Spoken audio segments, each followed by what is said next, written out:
Not legend, but routine. In 1665, the city's cobblestones swarmed with the unseen, and the great hospital of St. Giles opened its doors to the fevered and the fearful. There were no heroic trumpets here, only the soft clink of iron pans, the rustle of linen, and the distant chime of the city's bells reminding you that life goes on, even when the air feels heavy with death. Your steps echo on cold stone, your breath mingles with the thin smoke that drifts from the hearth. The masks you wear, those curious beaked things fashioned after the French physician Charles de Elorme's design, feel like a small, absurd armor against a tide you cannot see. The world outside swirls with market cries, the river's mist, and the ever-present ledger of the bills of mortality, a weekly tally that reads like a grim inventory. If the steady cadence of this tale eases your night, a quiet comment or a soft share is most welcome. Feel free to note where you listen, or simply rest your eyes while the story unfolds. A faint ember glows in the far corner, the fire breathing out a gentle sigh, and you step forward into the dim hallway, ready to listen to the night's slow story. You push open the heavy oak doors of St. Giles, and the hinges sigh as if relieved to be set in motion. A thin veil of smoke curls up from the central hearth, curling around the low-arched doorway like a lazy cat. The smoke is not the clean, bright plume of a fresh fire. It is a mixture of damp straw, the faint, acrid tang of burning herbs, and the lingering soot of countless evenings. The apothecary swears the herbs, sage, rosemary, a pinch of wormwood, will keep the pestilence at bay, though the scent reminds you more of a market stall than of any true protection. You inhale, and the air settles on the back of your throat, a gentle reminder that the city's attempts at safety are as fragile as the paper-thin blankets draped over the benches. A dozen wooden benches line the stone walls, each one bearing a thin, homespun blanket that has seen more winters than the city itself. The blankets are uneven, their stitches loose in places, the wool faded to a pallid gray that mirrors the sky beyond the narrow windows. You can almost feel the hands that wove them, the women in cramped rooms who turned raw fleece into something that could keep a shivering body from the cold. The blankets have been passed from one patient to another, their fibers absorbing the sighs and the fevers of those who lie beneath them. You notice a small tear near the edge of one, a silent testament to the restless nights of a child who once clutched a wooden spoon and whispered prayers to a saint he could not name. The ward itself is dim, lit only by flickering candles set into iron sconces. Their flames dance uncertainly, casting trembling shadows on the rough stone. The light is uneven, pooling in corners and receding from the edges, as if the darkness itself were reluctant to leave. The candles sputter occasionally, their wicks blackened by the smoke, and you catch a brief glimpse of a moth drawn to the weak glow before it disappears into the gloom. The stone beneath your boots is cold, a hard, unyielding surface that has been worn smooth by the countless footsteps of servants, physicians, and the occasional desperate visitor. The chill climbs up through the leather of your shoes, a reminder that even within these walls the world outside still presses in with its damp, unrelenting breath outside.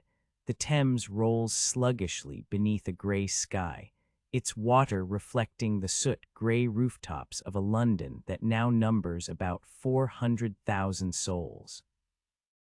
The river moves with a tired, almost indifferent rhythm, its surface broken by the occasional splash of a barge or the low hum of a water carrier's bucket.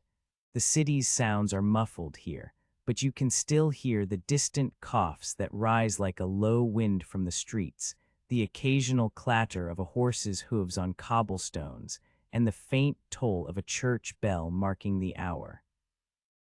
The sky is a heavy blanket of cloud, pressing down on the city with a weight that seems to settle into the very stones of the ward. You think, with a quiet, dry smile, that the city's soot has finally found a place to rest, as if the buildings themselves have taken on the color of the river's surface. You are here as a caretaker, a young servant hired by the Royal College of Physicians to tend the fevered bodies that have been shuffled from cramped alleys into this makeshift infirmary. The college's seal, a gold-embossed lion on a blue field, hangs in a modest frame on the far wall, its presence a reminder that even in the midst of chaos there is an order, however fragile, that seeks to impose itself upon the disease. Your duties are simple, yet they carry a weight that feels larger than the iron key hanging from your belt. The key is rusted, its teeth worn smooth by countless turns, and it is the only reminder of the world beyond these walls, a world of markets, of families, of streets that continue to pulse despite the pestilence.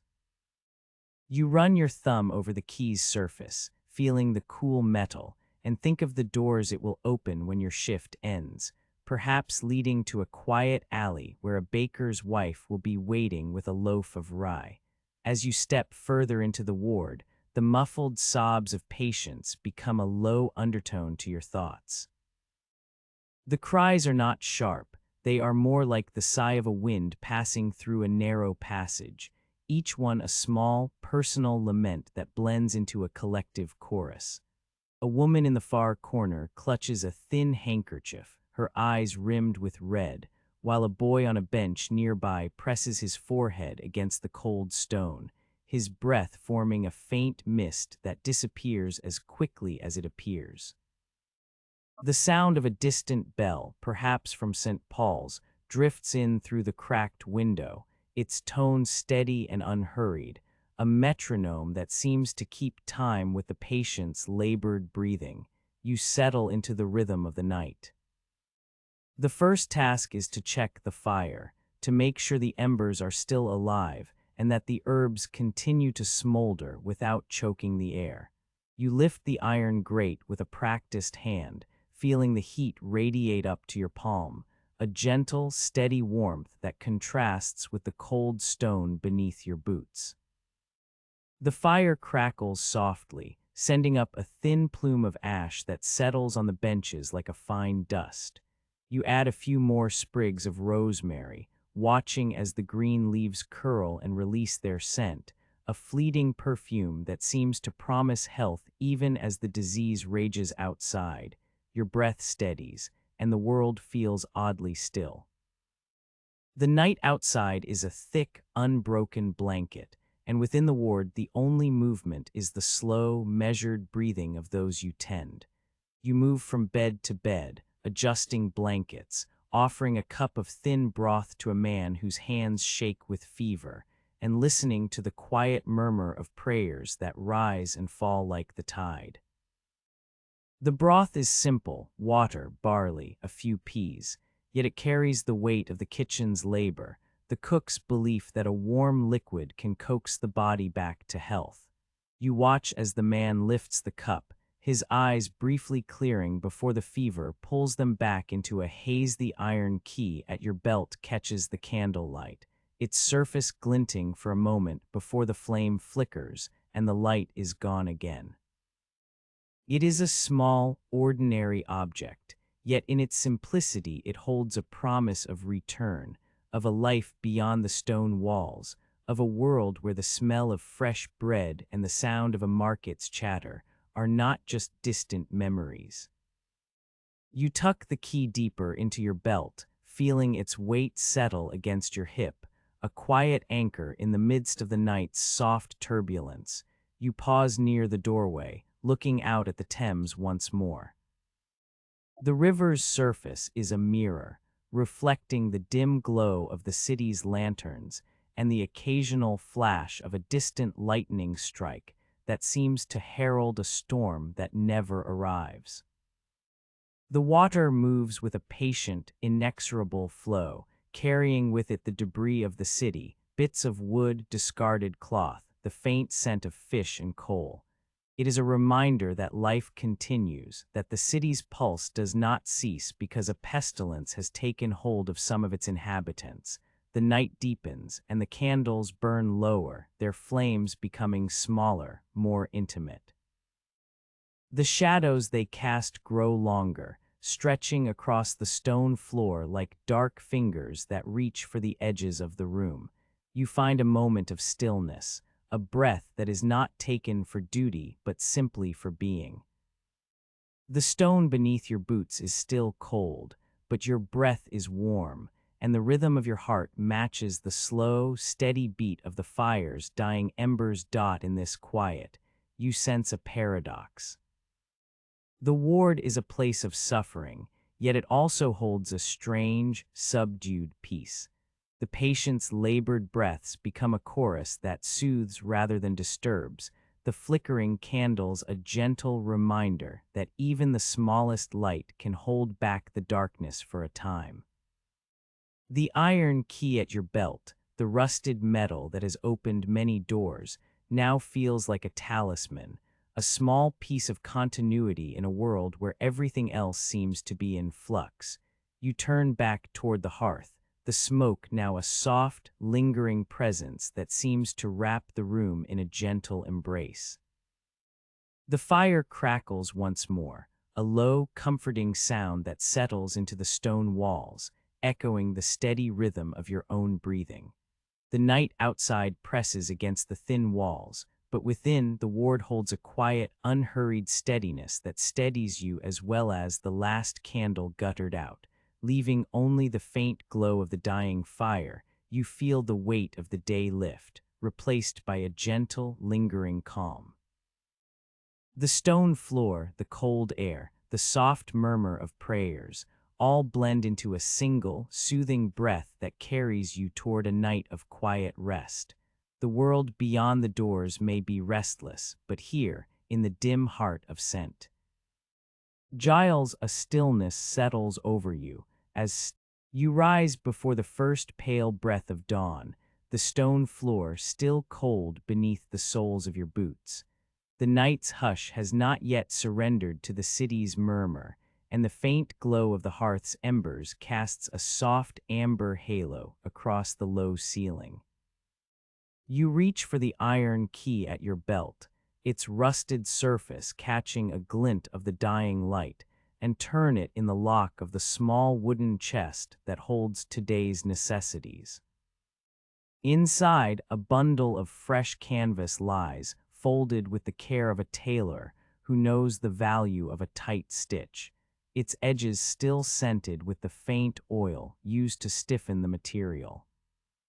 The beaked mask waits, its long, curved nose already threaded with a thin strip of dried lavender, rosemary, and a pinch of camphor, herbs that the apothecary swears will keep the invisible miasma at bay.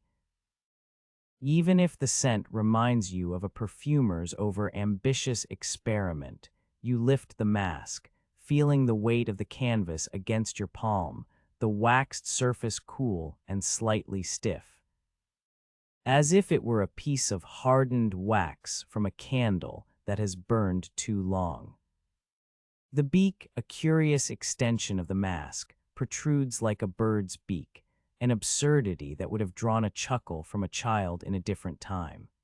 Yet the mask's absurdity is softened by the gentle rustle of the herbs within, a quiet reminder that even the most earnest inventions can look like costume pieces when viewed through the dim light of a ward that has seen more sorrow than celebration.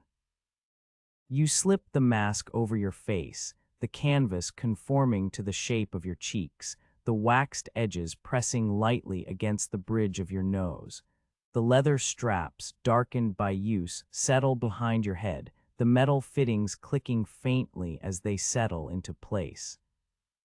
A slight pressure settles on your cheeks, a reminder that you are now a barrier between yourself and the world's unseen contagion.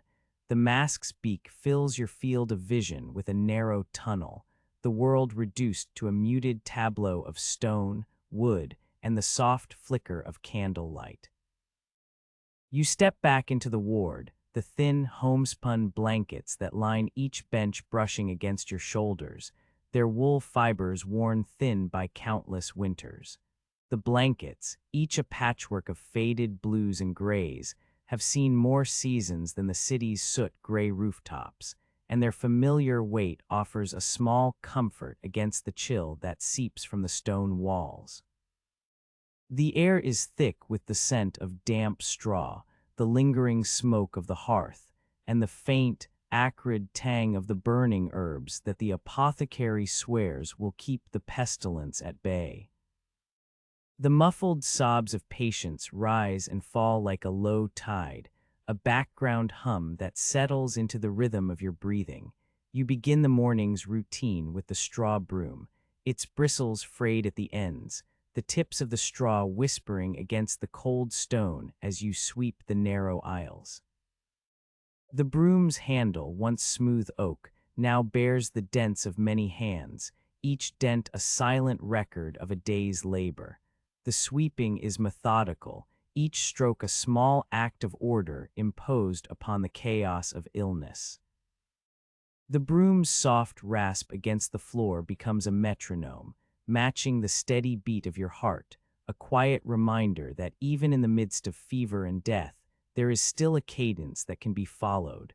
When the aisles are cleared of the thin layer of dust and straw, you move to the kitchen alcove where a large iron kettle hangs over the hearth, its blackened surface bearing the soot of countless meals.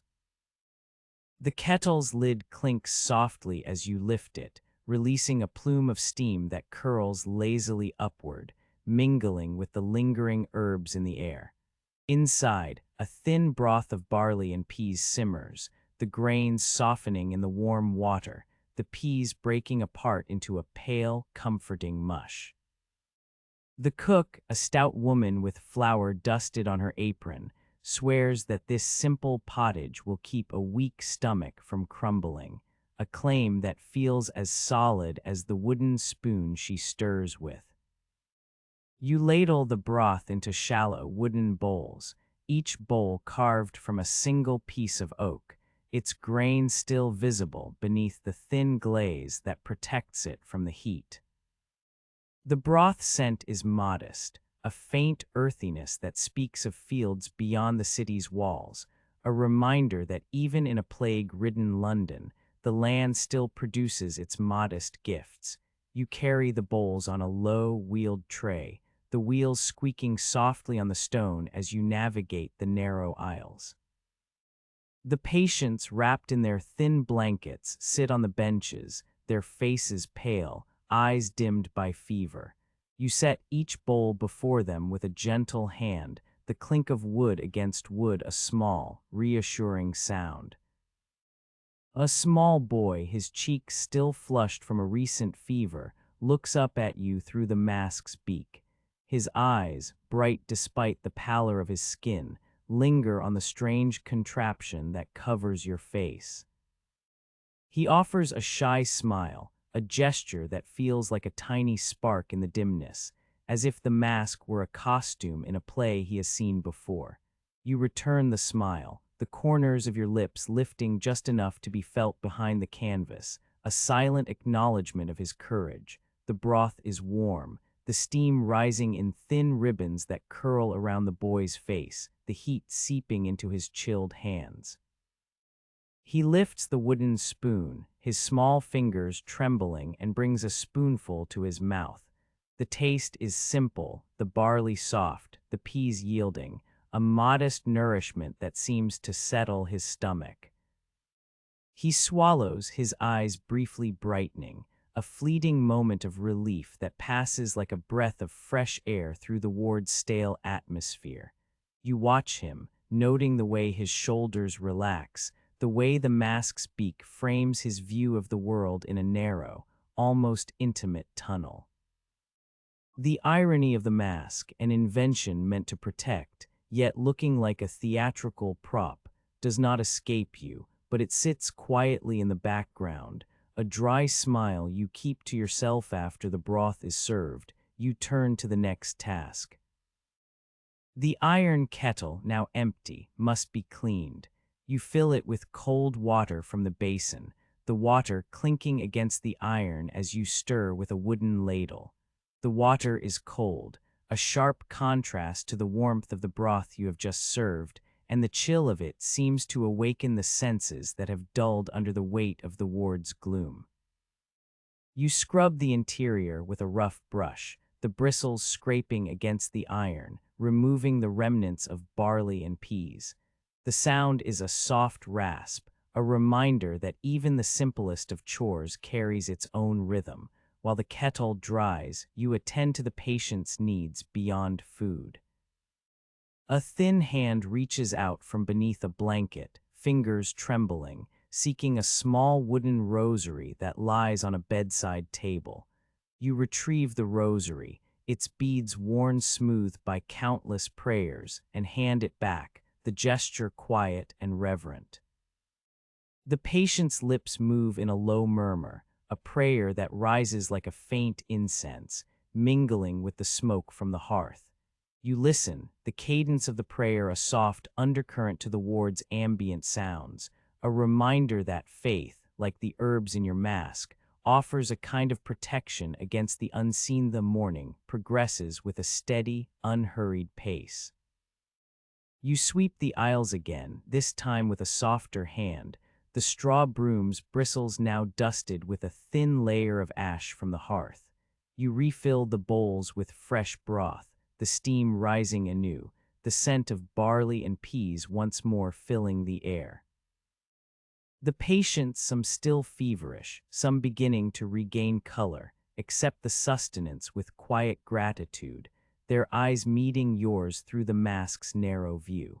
The boy, now a little steadier, offers you a small, shy nod, his smile a quiet affirmation that the day's work is not in vain. Between serving broth and sweeping, you pause near the central hearth, the fire's embers glowing like distant stars caught in a stone bowl. You lean against the cold stone, feeling the heat of the fire against your back, the contrast a reminder of the dualities that define this place: warmth and cold, life and death, hope and despair. The iron key at your belt jingles softly as you shift, a tiny sound that seems out of place in the otherwise hushed ward, yet it grounds you, a reminder of the world beyond these walls. You take a moment to tend to your own needs. The mask, though protective, leaves your mouth dry, the herbs within offering a faint scent but little moisture. You sip a small cup of water from a pewter mug, the metal cool against your lips, the water a brief respite that settles the dryness. The mug's surface bears a faint imprint of a royal crest, a subtle nod to the Royal College of Physicians that hired you, their emblem a distant authority that feels both reassuring and remote. You set the mug down, the clink of pewter against stone echoing softly, then straighten your posture, the mask's beak once again framing your view of the ward. The day's chores continue in a rhythm that feels almost meditative. You replace the thin blankets that have become damp with fresh ones, the new wool feeling softer against the skin, the fibers still warm from the fire's heat. You notice a small tear in one of the blankets, a frayed edge that has been mended with a simple stitch of coarse thread. The repair is modest, the thread visible against the wool, a tiny testament to the care that persists even amid crisis. You smooth the blanket over a patient's shoulders, the fabric settling like a gentle sigh. As the sun climbs higher, a thin shaft of light pierces the narrow mullioned windows, casting a pale stripe across the stone floor.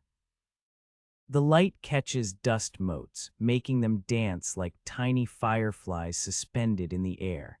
You watch them for a moment, the sight a quiet reminder that even in a place of suffering, there is still movement, still life, however small. The light also highlights the mask's beak, the canvas now slightly damp where the herbs have released a faint oil, the waxed surface glistening faintly. You run a finger along the edge, feeling the subtle texture, a small, almost imperceptible reassurance that the mask remains intact. The ward's routine reaches its midpoint, and you find yourself standing near the ledger that records each patient's condition. The clerk, a thin man with ink-stained fingers, writes in careful script, his quill scratching across parchment. You glance at the numbers, the tally of fevers, recoveries, and the occasional death. The ledger's entries are stark, yet the act of writing them feels like a way to impose order on the chaos, each name a thread in the tapestry of the city's suffering. You do not read the numbers aloud. They remain a quiet presence, a background hum that does not disturb the ward's calm. You return to the hearth, where the fire now burns lower, the embers glowing like distant coals. You add a few fresh logs, the crackle of wood joining the soft hiss of the flames. The fire's warmth spreads, the heat reaching the stone walls, the glow reflecting off the iron fittings of the masks, the copper strips catching the light in a muted gleam. The fire's sound is a low, steady murmur, a companion to the ward's other sounds. The soft rustle of blankets, the occasional cough, the distant toll of a church bell that drifts through the stone, its resonance a reminder of the city beyond you. Pause, breathing in the mixture of smoke, herbs, and the faint scent of the broth that lingers in the air. The mask's beak filters the air, the herbs within releasing a faint, calming aroma that settles in your nostrils, a subtle reminder that you are protected, however imperfectly. You feel the weight of the mask on your face, the leather straps against your temples, the metal fittings against your cheek. The weight is not burdensome. Rather, it feels like a quiet armor, a thin barrier that separates you from the unseen danger while allowing you to move through the ward with purpose. The day's chores draw to a close as the sun begins its descent, the light softening to a golden hue that filters through the windows, painting the stone floor with warm stripes. You gather the empty wooden bowls, stacking them neatly on a shelf, the clatter of wood against wood a gentle punctuation to the day's work. You fold the straw broom, its bristles now slightly bent, and place it against the wall where it will rest until the next morning. You wipe the iron kettle clean, the metal now polished by the repeated strokes of a cloth, its surface reflecting the dimming light. Before you retire, you take a final walk through the ward, the mask's beak framing each scene in a narrow, intimate view.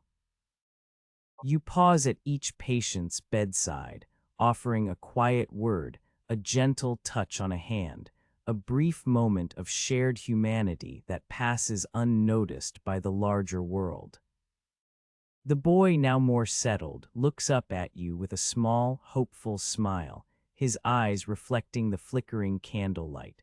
You return his smile, the mask's canvas absorbing the gesture, the moment lingering like a soft breath. You step back into the central hall, the fire now reduced to a bed of glowing embers, the smoke having thinned to a faint wisp that curls toward the ceiling before dissipating. The ward is quiet, the rhythm of the day settled into a gentle lull. You remove the mask, the canvas folding easily, the herbs releasing a final, faint scent as they are exposed to the cooler air. You place the mask on a wooden hook near the door, its beak pointing upward, a silent sentinel awaiting the next sunrise. You lean against the cool stone, the key at your belt catching a stray glint of the dying firelight. Your breath steadies, the cadence of your heart matching the soft, lingering crackle of the embers. The ward, with its thin blankets, its wooden benches, its flickering candles, and its quiet patience, feels like a world held in a delicate balance, a place where routine becomes a refuge, and the simple acts of sweeping, serving broth, and tending to a mask become the threads that hold the day together. You close your eyes for a moment, feeling the weight of the day settle into the stone beneath you, the calm of the ward wrapping around you like the worn wool of a blanket, steady and unhurried. The night will soon return, and with it the familiar rhythm of masks and broth, but for now, you settle onto the low stool that has become your nightly perch, the wood worn smooth, where countless hands have rested before yours. The candle beside you has dwindled to a shy amber wick, its flame trembling as if listening to the breath of the room. The fire in the hearth, now a low pool of orange, throws amber flecks onto the stone walls. Each flicker paints a brief, silent story on the cold surface, then fades like a sigh. You feel the heat on your cheek, a gentle reminder that even in darkness the world does not fully surrender to cold. Across the aisle, a woman lies on a narrow bench, her thin frame wrapped in a homespun blanket that has seen more winters than the city's streets. Her breath comes in shallow sighs, each exhale a soft rustle against the wool. In her hands she clutches a rosary of wooden beads, the grain darkened by years of use, each bead turning slowly as she whispers the familiar cadence of the Our Father. The words rise and fall, barely audible, yet they settle on the stone like a fine dust, coating the room with a reverent stillness. You watch the beads slide over one another, the rhythm as measured as the ticking of a distant clock tower, and you sense that the prayer, though whispered, carries a weight that steadies the air. The night outside presses against the thin leaded windows, a muffled gray that seems to hold its own breath. Inside, the scent of pine smoke drifts from the hearth, a faint reminder of the apothecary's herbs that still cling to the walls. The smoke is not sharp.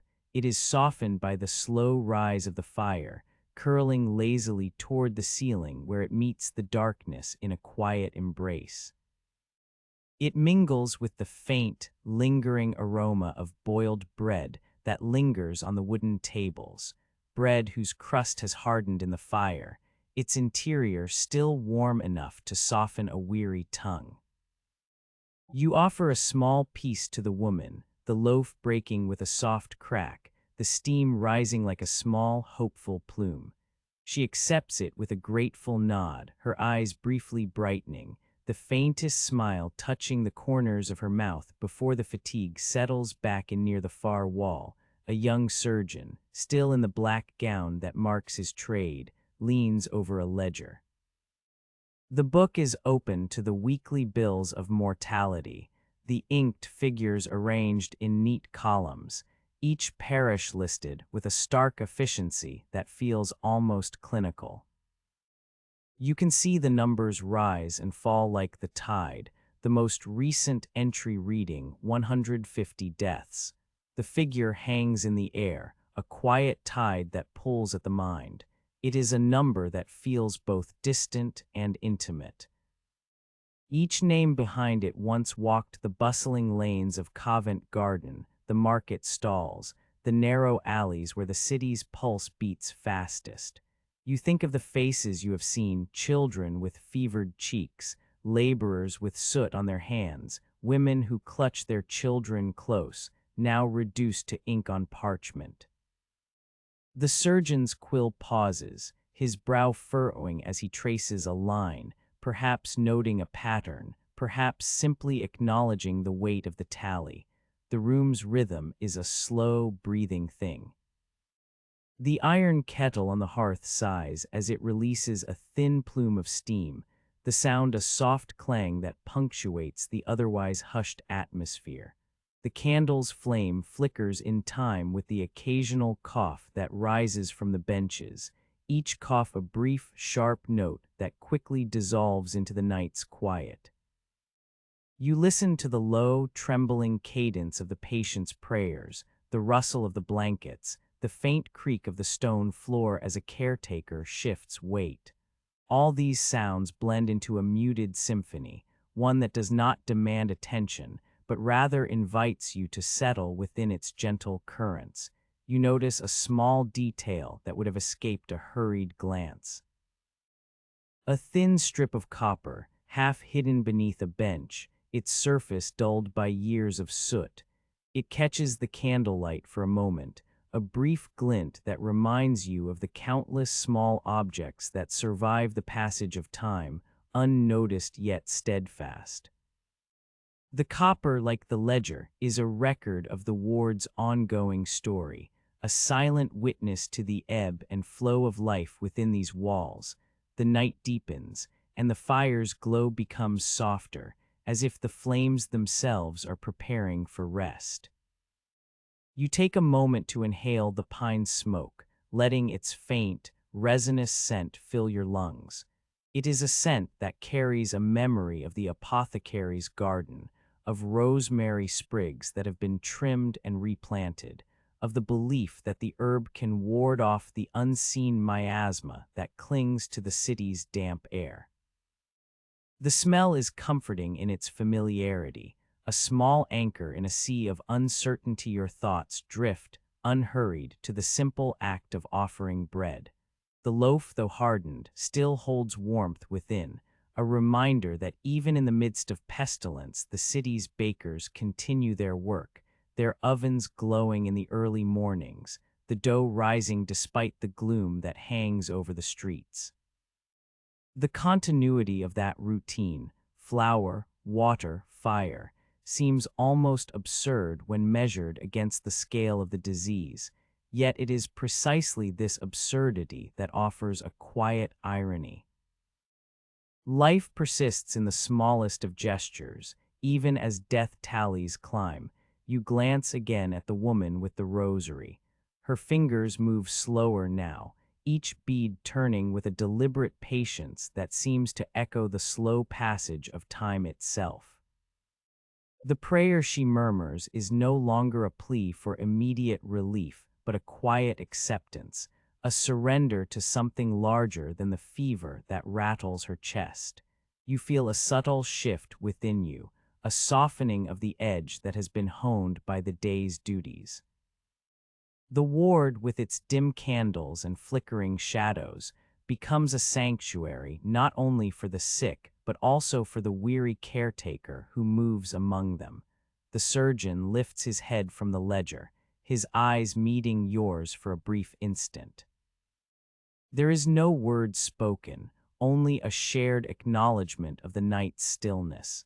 He returns his attention to the numbers, his quill moving with a steady hand, as if the act of recording can impose order upon the chaos outside. You wonder, in a quiet, almost imperceptible way, whether the act of writing down each death is a way to keep the dead from being forgotten, or whether it is a way to remind the living of the fragility of their own breaths. A soft rustle draws your eye to the doorway, where a thin wisp of wind slips in, carrying with it a faint scent of the river beyond, water that has turned a muted gray under the night sky, reflecting the soot-gray rooftops of London. The wind brushes against the candle flame, causing it to dance a little more vigorously before settling again. It is a reminder that the world beyond the ward continues its own rhythm, indifferent to the suffering within these stone walls, yet somehow intertwined with it. You lean back against the cool stone of the bench, feeling the weight of the day's labor settle into your muscles. The stone is damp where the night's humidity has settled, a subtle chill that contrasts with the lingering warmth of the hearth. Your breath, now slower, matches the rhythm of the fire's crackle, a low, steady pulse that seems to synchronize with the heartbeat of the ward itself. In the corner, a small brass lantern hangs from a hook, its glass dimmed by soot. It catches the candlelight and throws a faint halo onto the floor, a tiny circle of illumination that seems to hold the night at bay. you think of the lantern's purpose. To guide the way in darkness, to offer a point of reference when the world feels uncertain. It is a modest thing, yet its presence is a quiet reassurance that even the smallest light can push back the shadows. The night wears on, and the candle finally sputters, its flame shrinking to a tiny point before it steadies again. The fire in the hearth settles into a low, steady glow, the embers casting a soft, amber radiance that seems to soak into the stone, the blankets, the very air itself. You feel the weight of the moment, the stillness that follows the day's frantic activity, and you allow yourself to be present in it, to let the quiet settle like a soft blanket over your thoughts. You rise slowly, the stool creaking beneath you, and you move to the bedside of the woman with the rosary. You place the small piece of boiled bread within reach, its crust still warm, its scent mingling with the pine smoke. She lifts her hand, the beads of the rosary catching the firelight as they turn, and she offers you a faint, grateful smile. In that smile you see a reflection of the night's calm, a tiny ember of hope that refuses to be extinguished by the surrounding gloom. The surgeon, now finished with his ledger, folds the pages carefully, the ink still fresh, the numbers still stark. He places the book on the table, its weight a reminder of the work that must continue, even as the night deepens. He offers a nod, a silent acknowledgement of the shared burden, before turning his gaze back to the patients, his eyes softening as he watches their breathing slow. You step back toward the doorway, the candle's flame now a steady, unhurried glow. The night outside presses gently against the glass, the world beyond a muted tapestry of fog and distant bells.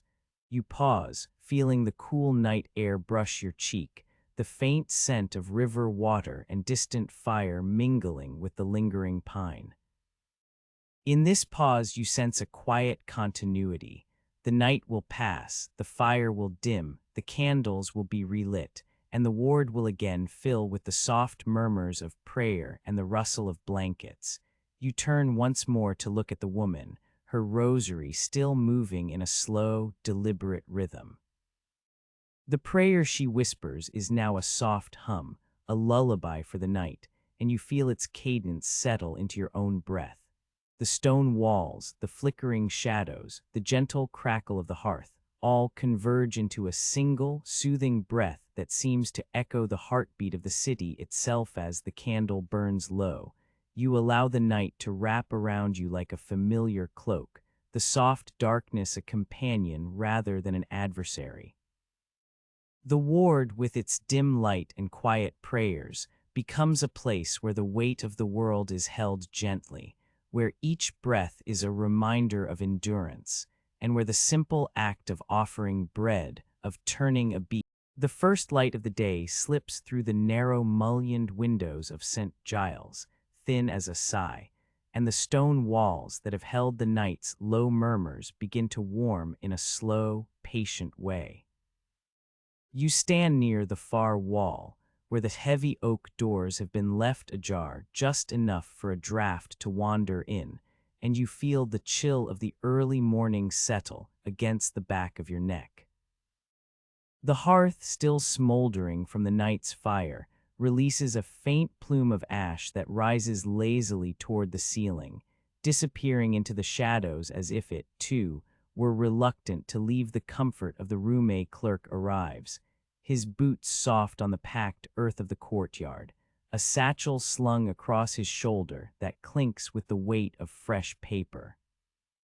He is a thin man, his coat of plain wool already damp with the night's moisture, and his face bears the pallor of someone who has spent more evenings in the ward than in the streets. He carries a fresh copy of the Bills of Mortality, the parchment still crisp, the ink still wet where the quill has only just set. The ledger is a familiar sight now, a grim chronicle that has become as routine as the ringing of the bell at vespers. Yet each new entry still draws a quiet, involuntary pause from you.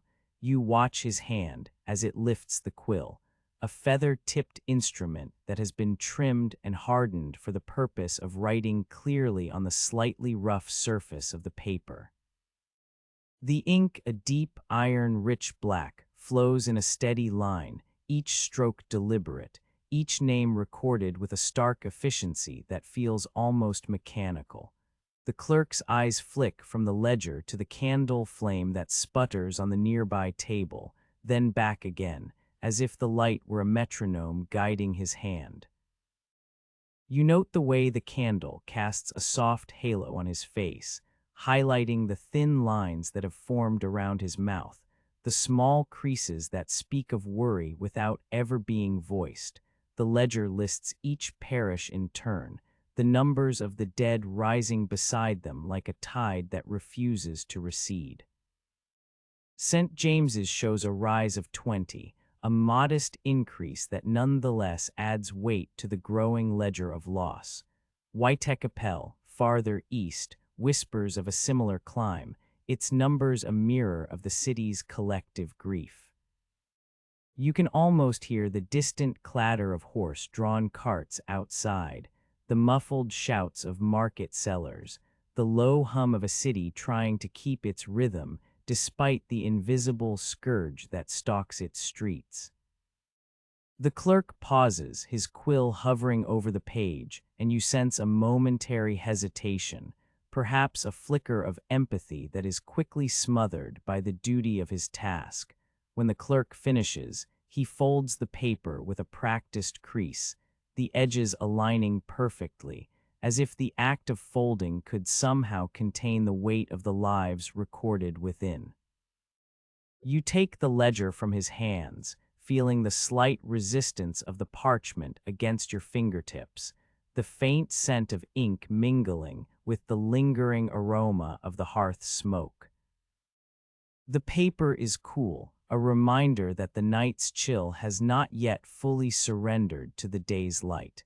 You tuck the ledger into the inner pocket of your plain woolen coat, the fabric rough against your skin, but comforting in its familiarity. The pocket is deep enough to hide the paper from prying eyes, a small sanctuary for the truth that the world outside the ward might prefer to ignore. Stepping out into the courtyard, you are greeted by a silence that feels almost too complete. The stone paving is wet from the night's dew, each slab reflecting the pale sky in a muted mirror. A thin ribbon of wind brushes past, carrying with it the distant clang of a church bell from St. Paul's, its resonant tone cutting through the stillness like a reminder that time continues to move, indifferent to the suffering within these walls. The bell's toll is measured, each strike a measured beat that seems to count the hours of the day, the minutes of hope, the seconds of loss. Your eyes fall upon a small, silver spoon lying abandoned on a nightstand near the far wall of the courtyard. It is thin, its handle worn smooth by countless hands that have lifted broth or porridge from a bowl. The spoon's surface bears a faint patina, a testament to the many meals it has served, the many patients it has touched. You pick it up, feeling the cool metal against your palm, the weight of it surprisingly light, as if it were a token of the countless lives that have passed through the ward. You slip the spoon into the same pocket that holds the ledger, the metal resting against the paper, a quiet juxtaposition of the recorded and the lived around the edge of the courtyard. A single rosemary plant stands, its leaves drooping slightly under the weight of the morning dew. The apothecary has tended it as a symbol of hope, a modest green against the gray stone, its scent faint but persistent, a reminder that even in the midst of pestilence, nature strives to assert its presence. You kneel, the stone cool against your knees, and brush the dew from the leaves with the back of your hand. The droplets scatter, catching the light in tiny, fleeting prisms before disappearing into the earth. The plant stems rustle softly, a sound so delicate it could be mistaken for the whisper of a prayer. You linger a moment, allowing the simple act of tending the rosemary to anchor you, to pull your thoughts away from the ledger's numbers and towards something more immediate, more tactile. The courtyard is otherwise barren, the usual bustle of servants and patients absent at this early hour. The only sounds are the occasional creak of a wooden beam settling, the distant murmur of the Thames as it flows sluggishly beneath the city's bridges, and the soft rustle of the wind through the thin, damp air. You stand, the silver spoon still in your pocket, the ledger pressed against your coat, and you feel the paradox of holding both the abstract record of death and the concrete reminder of a single, ordinary object used to nourish the living returning to the ward. You step once more onto the cold stone floor, the weight of the ledger and the spoon a quiet presence against your side. The candles, still burning low, cast trembling shadows that dance across the walls, their flames flickering in rhythm with the breath of the room. The patients stir, some coughing softly, others murmuring prayers that rise like thin smoke, indistinguishable from the lingering scent of the hearth.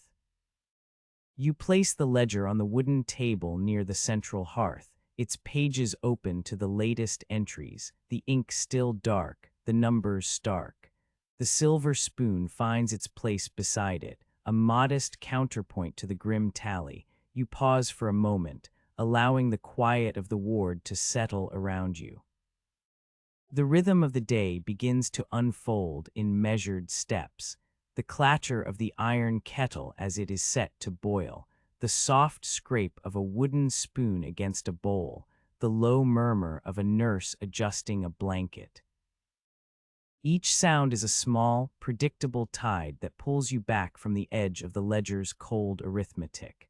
The iron key at your belt, rusted but still functional, catches a glint of candlelight, a reminder that beyond these walls there is a world that continues, indifferent yet inexorable. The morning light grows stronger, spilling through the mullioned windows in pale stripes that lay across the stone floor like quiet ribbons. The air, still tinged with the faint aroma of herbs and the lingering smoke of the hearth, feels cooler now, as if the night's heaviness has begun to lift.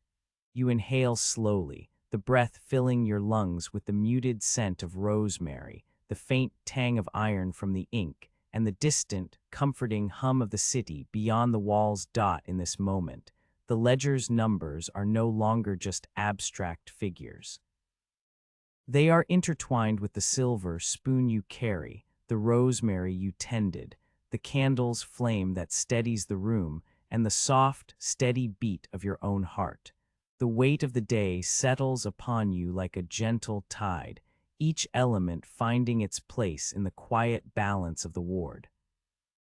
You feel a quiet resolve settle within you, a calm that does not erase the sorrow, but allows it to exist alongside the small, steady comforts. You stand in the narrow doorway of St. Giles, the heavy shutters pulled back just enough to admit a thin ribbon of the city's clamor. The sound that slips through is a muted chorus.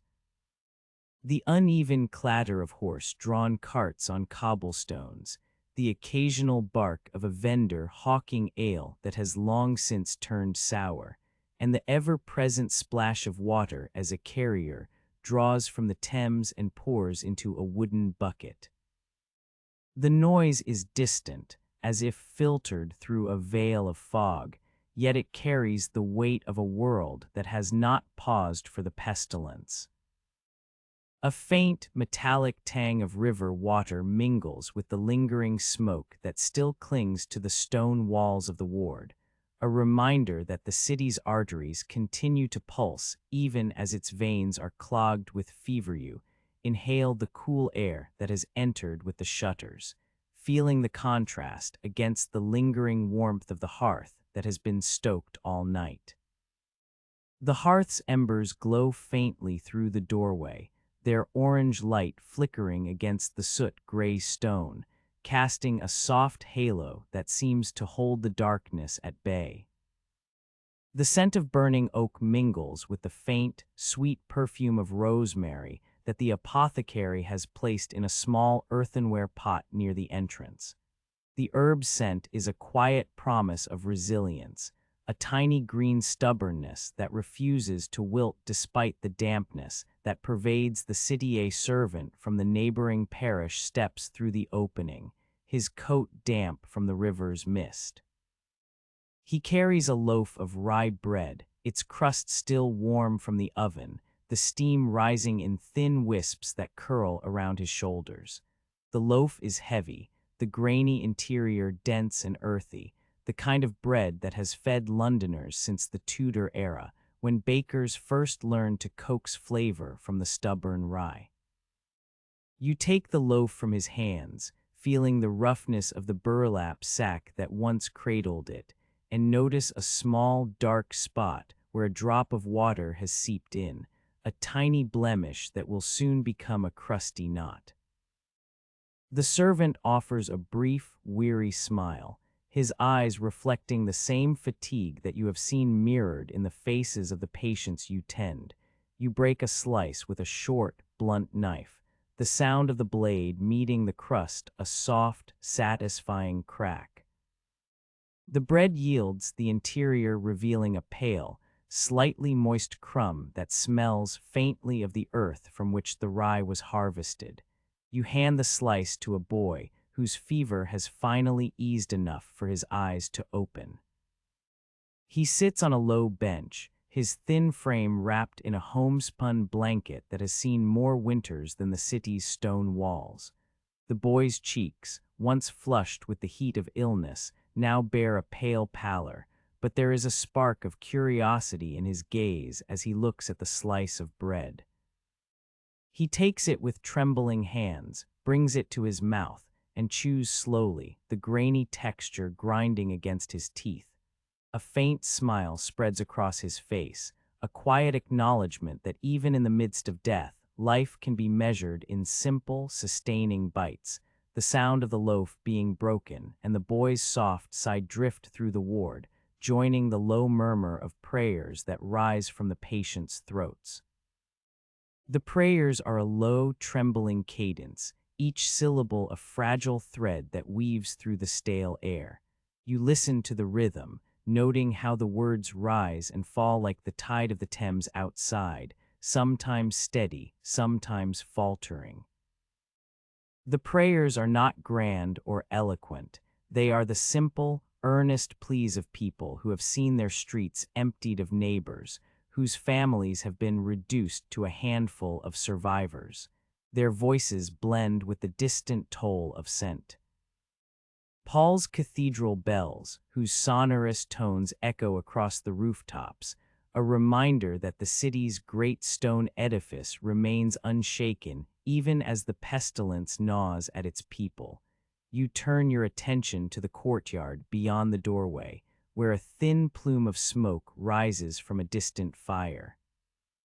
The smoke is a pale, wavering column that drifts lazily upward, its shape shifting with the wind. It is a reminder of the tinder that lies in the city's timbered houses, a tinder that will one day ignite in a blaze that will scar the skyline for years to come. The knowledge of that future disaster feels like a distant storm, already brewing in the collective imagination of the people. You do not yet know the exact date, but the whisper of a great fire has already taken root in the conversations of the watchmen and the murmurs of the market sellers. The thought of flames licking the wooden beams of St. Giles, of the stone walls turning to ash, is a quiet dread that settles in the back of your mind, yet it does not dominate the present. The present is the soft rustle of the boy's breath, the gentle crackle of the hearth, the muted clatter of the carts outside. A thin ribbon of wind slips through the open shutters, carrying with it the scent of wet cobblestones and the faint, metallic tang of iron from the blacksmith's forge a few streets away. The wind brushes against your cheek, cool and damp, and you feel the weight of your beaked mask hanging from a leather strap at your side. The mask, still fresh from the apothecary's workshop, sits in your pocket, its canvas stiffened with wax, its long nose filled with lavender, rosemary, and a pinch of camphor. The mask is an absurd invention, a beak that makes you look like a bird of ill omen, yet it offers a small comfort that the invisible miasma might be filtered. You think, with a dry, almost amused irony, that the city's most earnest attempts at protection sometimes resemble a costume party for the dead. The thought brings a faint, private smile, a quiet acknowledgement that humanity clings to any semblance of control, however flimsy. You step back into the ward, the stone floor cool beneath your boots, the faint echo of your footfalls a reminder of the building's age. The benches line the walls, each draped with a thin homespun blanket that has been patched and mended countless times.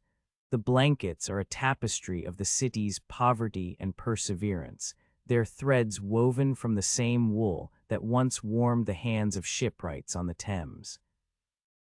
You run a hand over the rough fabric, feeling the unevenness of the weave, the occasional snag where a thread has broken. The blankets have seen more winters than you have, and they have absorbed the sighs of countless patients, the whispered prayers, the soft cries of mothers who have lost children to the fever nurse. Her hair pulled back into a simple knot, moves between the benches, her steps measured, her hands steady as she adjusts a thin blanket around a coughing woman. The woman's breath comes in shallow, rattling sighs, her eyes closed as if she is listening for something beyond the walls. The nurse's face is lined with the fatigue of endless nights, yet her eyes retain a glint of compassion that does not dim. She pauses to offer the woman a small cup of thin broth, the liquid warm and slightly salty, a simple pottage of barley and pea that the hospital's cook swears will keep a weak stomach from crumbling. The broth is thin, almost watery, but it carries the faint taste of the earth from which the barley was harvested, a reminder of the fields beyond the city's walls that still turn green despite the pestilence. You watch the nurse's hands as she lifts the cup, the metal of the spoon catching the dim light, the sound of the liquid being poured a soft, soothing hiss. The nurse places the cup on a low table, the porcelain chipped at the edge, a testament to the many hands that have held it. The woman takes a sip, her lips trembling, the broth sliding down her throat with a gentle warmth that seems to settle in her chest. For a moment the room feels still, the only movement the slow rise and fall of her chest, the faint flicker of the candle flame that burns on a small wooden stand near the bedside. The candle's flame is a small, steady heartbeat in the dimness, its light dancing across the stone walls, casting trembling shadows that move like quiet specters. The shadows cling to the corners, to the cracks in the mortar, to the worn edges of the benches. They remind you of the countless lives that have passed through these halls, each leaving a faint imprint, a whisper of existence that lingers like dust on the stone. You think of the ledger that the clerk will later fill, the numbers that will rise and fall, the names that will be recorded with stark efficiency. The ledger is a cold, objective record, yet each entry is a story, a human thread woven into the fabric of the city's history. A soft rustle draws your attention to a corner where a small group of patients sit together, their heads bowed, their hands clasped. They share a piece of stale bread, the crust hardened by the fire, the interior still soft enough to chew. The bread is a relic of the kitchen's attempts to stretch supplies, each slice a small miracle of sustenance. You notice a thin, silver spoon lying on the floor near them, its surface dulled by years of use, a small relic of a patient who has already slipped away. You pick up the spoon, feeling its cool weight, and place it gently back where it belongs, a quiet act of reverence for the lives that have passed through this ward. The wind outside shifts, carrying a faint, distant call of a water carrier as he pulls his bucket along the cobbled street. The call is a simple, rhythmic chant, water, water, that has become a background hum to the city's daily life. The carrier's voice is hoarse, his shoulders bent from the weight of the bucket, yet he continues his task with a steady determination that seems almost heroic in its mundanity. You watch him disappear into the fog, his silhouette merging with the grayness that blankets the city, a reminder that life goes on, even when death presses close. You turn back to the boy who is now sitting upright, his eyes bright with a renewed curiosity. He watches the candle flame as if it were a tiny sun, its light reflecting in his pupils. He asks, in a voice that is still weak but gaining strength, about the world beyond the walls. You answer gently, describing the bustling markets of Covent Garden, the towering spires of St. Paul's, the river that carries both trade and sorrow. You speak of the great fire that some whisper will one day consume the city, a fire that will leave a scar on the skyline, a fire that will change the way the city looks. The boy listens, his imagination painting pictures of flames licking the rooftops, of smoke curling into the sky, of the city rising anew from ash. His eyes flicker with a mixture of fear and fascination, a reminder that hope can be found even in the darkest of thoughts. A distant bell tolls, its low resonance traveling through the stone corridors, marking the passing of an hour. The bell's tone is steady, unhurried, a metronome that measures time in a world where days blend together. The sound reverberates off the walls, filling the ward with a gentle vibration that seems to soothe the restless spirits within. You pause, allowing the bell's echo to settle in your chest, feeling its rhythm align with your own heartbeat. The day drifts onward, the sun climbing higher behind the clouds, casting a pale, diffused light through the narrow, mullioned windows. The light falls in thin strips across the floor, illuminating dust motes that float lazily in the air, each one catching a fragment of the sun's glow before it continues its slow descent. The light brings a subtle warmth to the stone, a reminder that the night's chill is receding, that the city is waking, that the world beyond the ward is moving forward despite the shadows that cling to it. You return the loaf to the servant, who nods his thanks with a weary smile. He lifts the remaining piece of rye, tucking it into his satchel, the bread scent still clinging to his coat. As he steps back into the street, the shutters close once more, the thin ribbon of city sounds narrowing to a muffled hum. The ward settles back into its quiet rhythm, the patients breathing a soft chorus, the fires crackle a low, comforting murmur. You linger for a moment, your hand resting on the cool stone of the wall, feeling the faint vibrations of the building as it absorbs the distant sounds of London. The weight of the day's events settles gently upon you, not as a burden but as a soft blanket of experience. You think of the silver spoon, the sketch of the ward, the faint taste of rye, the distant bell, the candle's flame, the boy's bright eyes, and the whispered promise of a fire that may yet come. All these fragments weave together into a tapestry of quiet endurance, a tapestry that you carry with you as you move through the ward, tending to each breath, each sigh, each small miracle.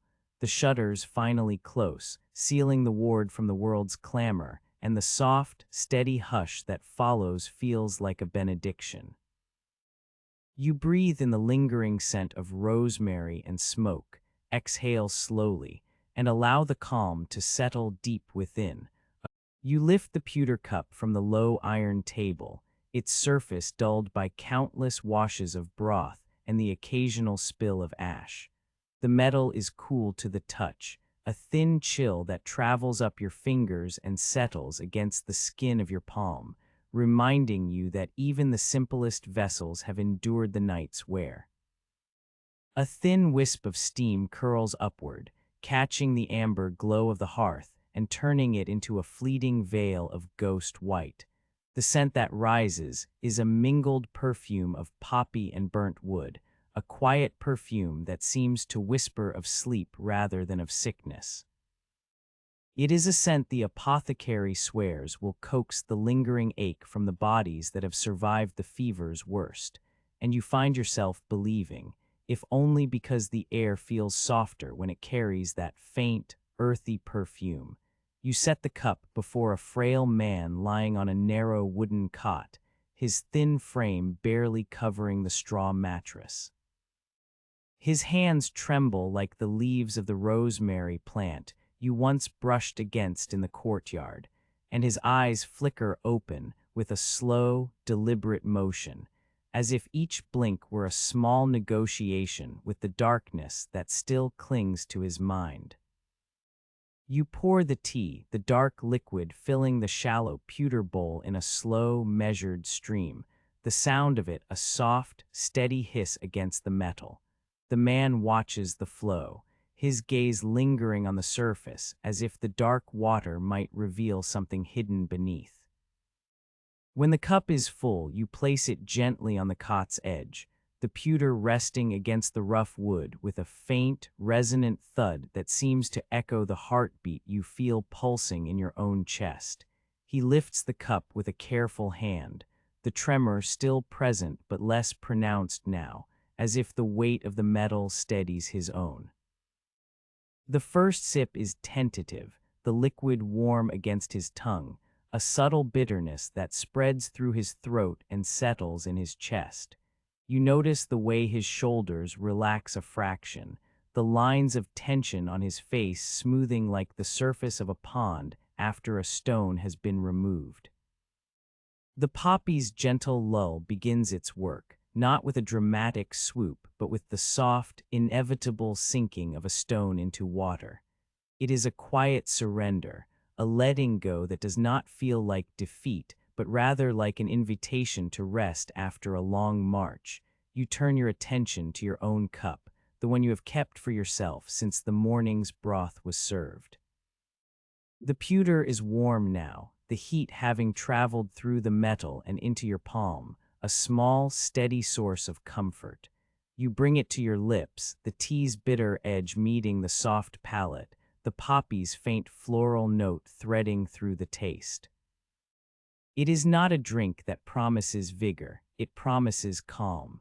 The world around you, the low crackle of the fire, the soft rustle of straw broom bristles against stone, the distant murmur of a patient's prayer, seems to slow, each sound stretching into a longer, more deliberate rhythm. Your breath matches that rhythm, inhaling the lingering smoke and exhaling it in a slow, even stream that mingles with the faint scent of herbs still clinging to your mask. Beside you, a thin parchment lies unfurled, its edges frayed from handling. It bears a list of names, each a small testament to the night's small victories. The ink is dark, the letters cramped but legible, a record of those who have shown improvement since the fever first took hold. You trace a finger lightly over the names, feeling the slight indent where the ink has settled into the fibers of the paper. The list is modest, perhaps a dozen names, but each one carries a weight that feels larger than the parchment itself. You add a brief note in the margin, the quill's tip scratching softly against the page. May sleep find you kindly.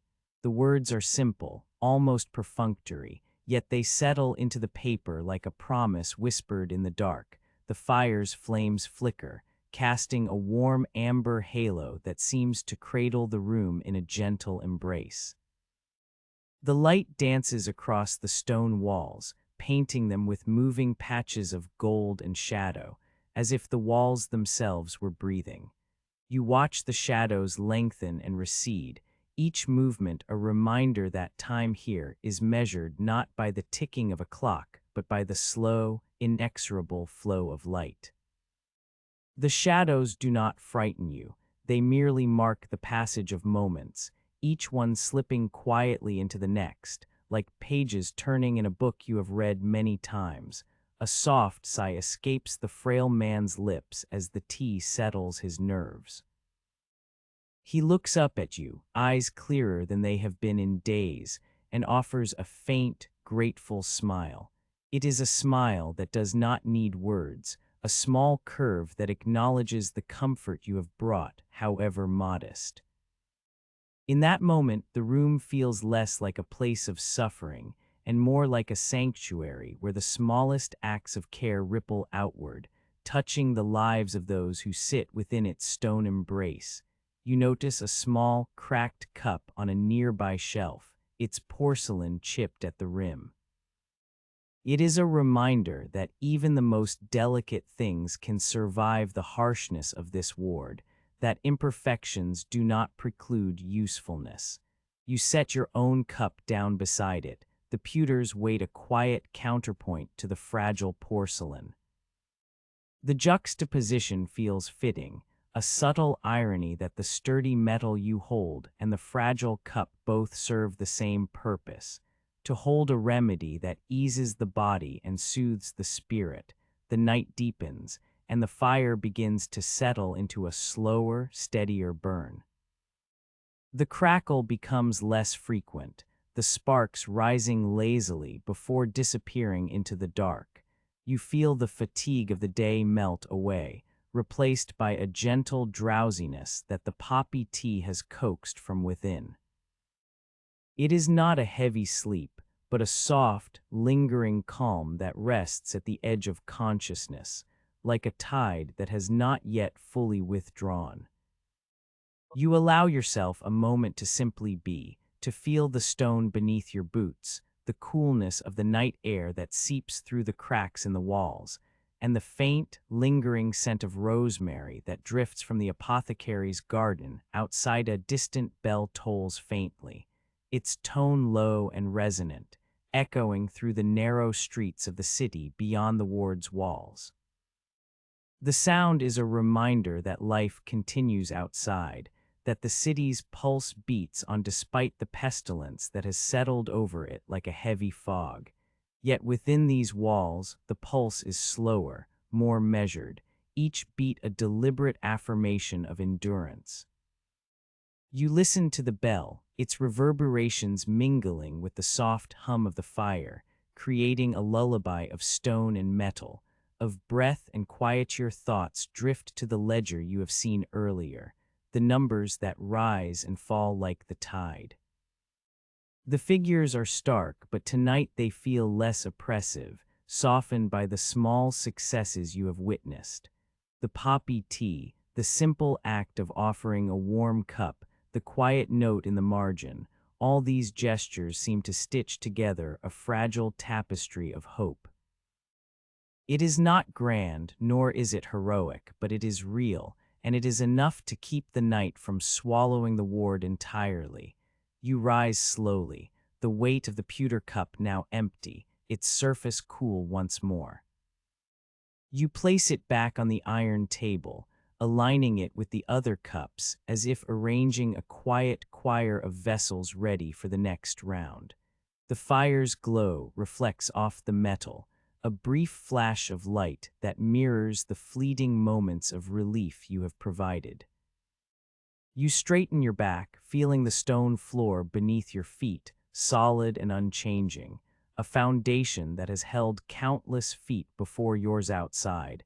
A thin mist clings to the Thames, rising in pale ribbons that catch the faint light of the moon.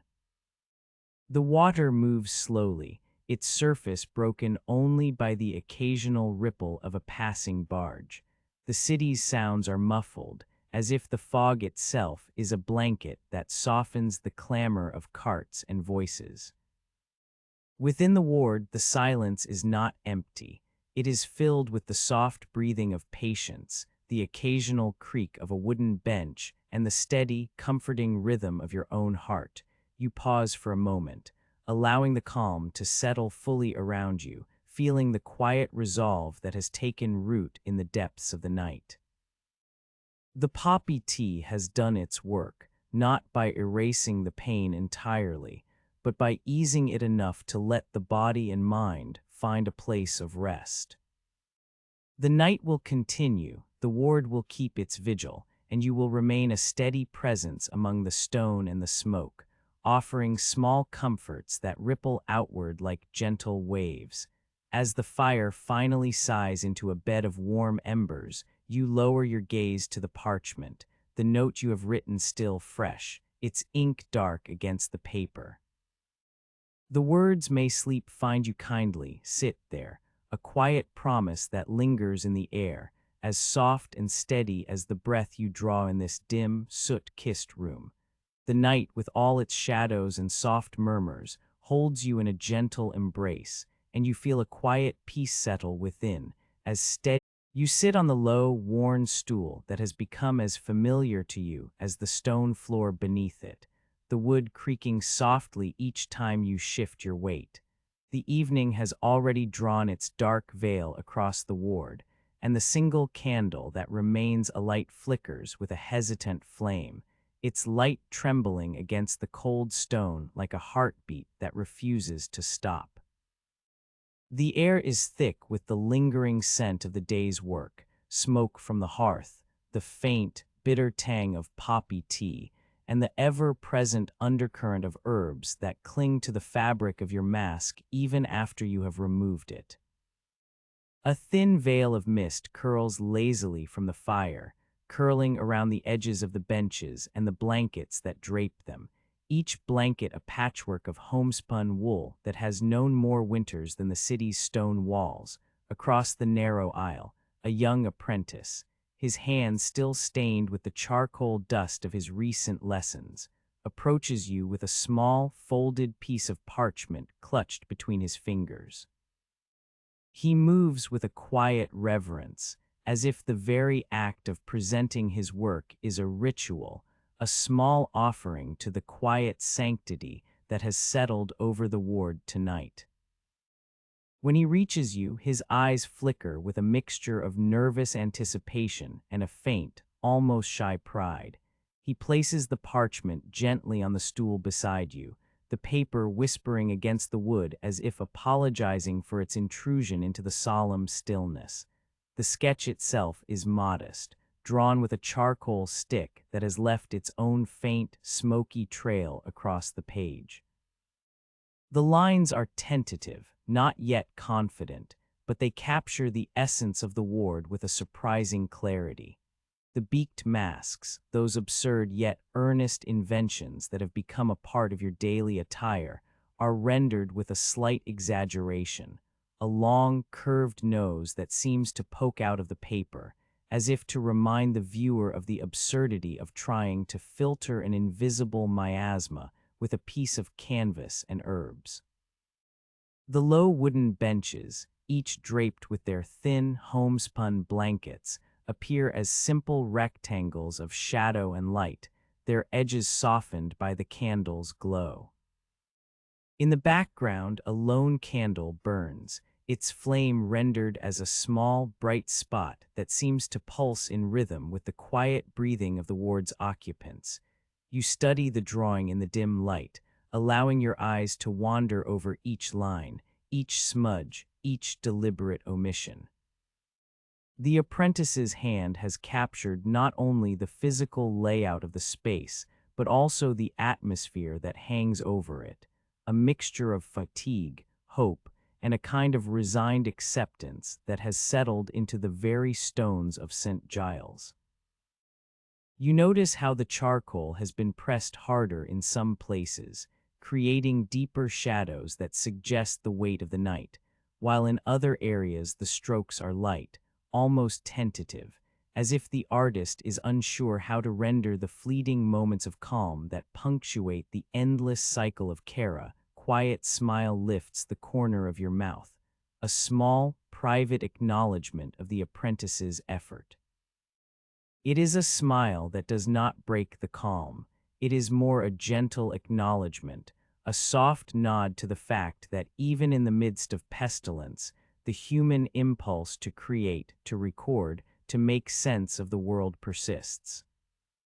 You think, almost without thinking, of the irony that a piece of charcoal, something that once blackened the hands of a blacksmith or the soot of a chimney, now serves to illuminate the ward in a different way, to give shape to the intangible, to offer a visual anchor for the mind that otherwise drifts among the sighs and the soft rustle of blankets.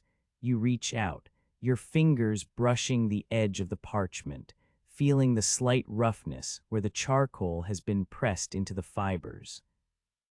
The paper is thin, the kind that would have been used for a quick note or a ledger entry, not for a work of art, yet it holds within it a weight that feels heavier than any ledger. You tuck the sketch into the pocket where you keep the silver spoon, a pocket that already bears the memory of a life that has passed through these doors, a small, cold token of mortality. The combined weight of metal and paper is modest, but it feels substantial, as if you are carrying both the tangible and the intangible remnants of the ward's story. The apprentice watches you, his eyes brightening as you accept his offering. He whispers, almost to himself, that the drawing is his way of remembering the calm amidst the chaos, a token he hopes will survive longer than the fever's memory. There is a faint humor in his words, a dry acknowledgement that the world outside these walls is still turning, that kings and courtiers are still concerned with their own fashions and masks, while inside, the simple act of drawing a line can become an act of defiance against the relentless tide of disease. You smile again, this time a little more knowingly, recognizing the quiet resilience that underlies his statement. You fold the sketch carefully, smoothing out the creases as best you can without tearing the delicate paper. The charcoal smudges slightly under your thumb, leaving a faint gray halo that seems to echo the candle's own flickering light. You place the parchment on the nightstand of a patient who has just begun to speak again, a man whose voice has been hoarse with coughs, but now carries a tentative steadiness. He is lying on a bench, his thin blanket pulled up to his chin, his eyes focused on the sketch as if it were a window into a world beyond his own cramped space. He reaches out a trembling hand, his fingers brushing the paper lightly, and you see a flicker of gratitude pass across his face, a soft exhale that seems to release a breath he has been holding for too long. The candle's flame sways gently, casting a warm amber halo that embraces the room, the sketch, and the patient alike. The light catches the silver spoon in your pocket, sending a brief glint across the stone floor, a reminder that even the smallest objects can reflect the larger story of survival and loss. You watch the patient's eyes linger on the drawing, his lips forming a faint, grateful sigh, as if the simple lines have given him a momentary escape from the pain that has defined his recent days. The ward, usually a place of hushed sobs and whispered prayers, feels for a brief instant like a gallery, a space where art and medicine intersect, each offering a different kind of solace. You sit back, the stool creaking once more under your weight, and let the quiet settle around you. The night deepens, the candle's flame steadies, and the soft rustle of the straw broom that has been set aside for the day drifts faintly through the air. The apprentice, satisfied that his offering has found a place, steps back into the shadows, his own mask catching the faint glow, the beak of his mask casting a small, comical silhouette against the wall. You notice with a dry, almost imperceptible irony, how the mask's exaggerated nose now seems to echo the exaggerated lines of the sketch. Both attempts to capture something that cannot be fully contained. The ward's rhythm continues, a slow tide of breaths, the occasional clink of a metal kettle being set down, the muted murmur of a prayer whispered from a bedside.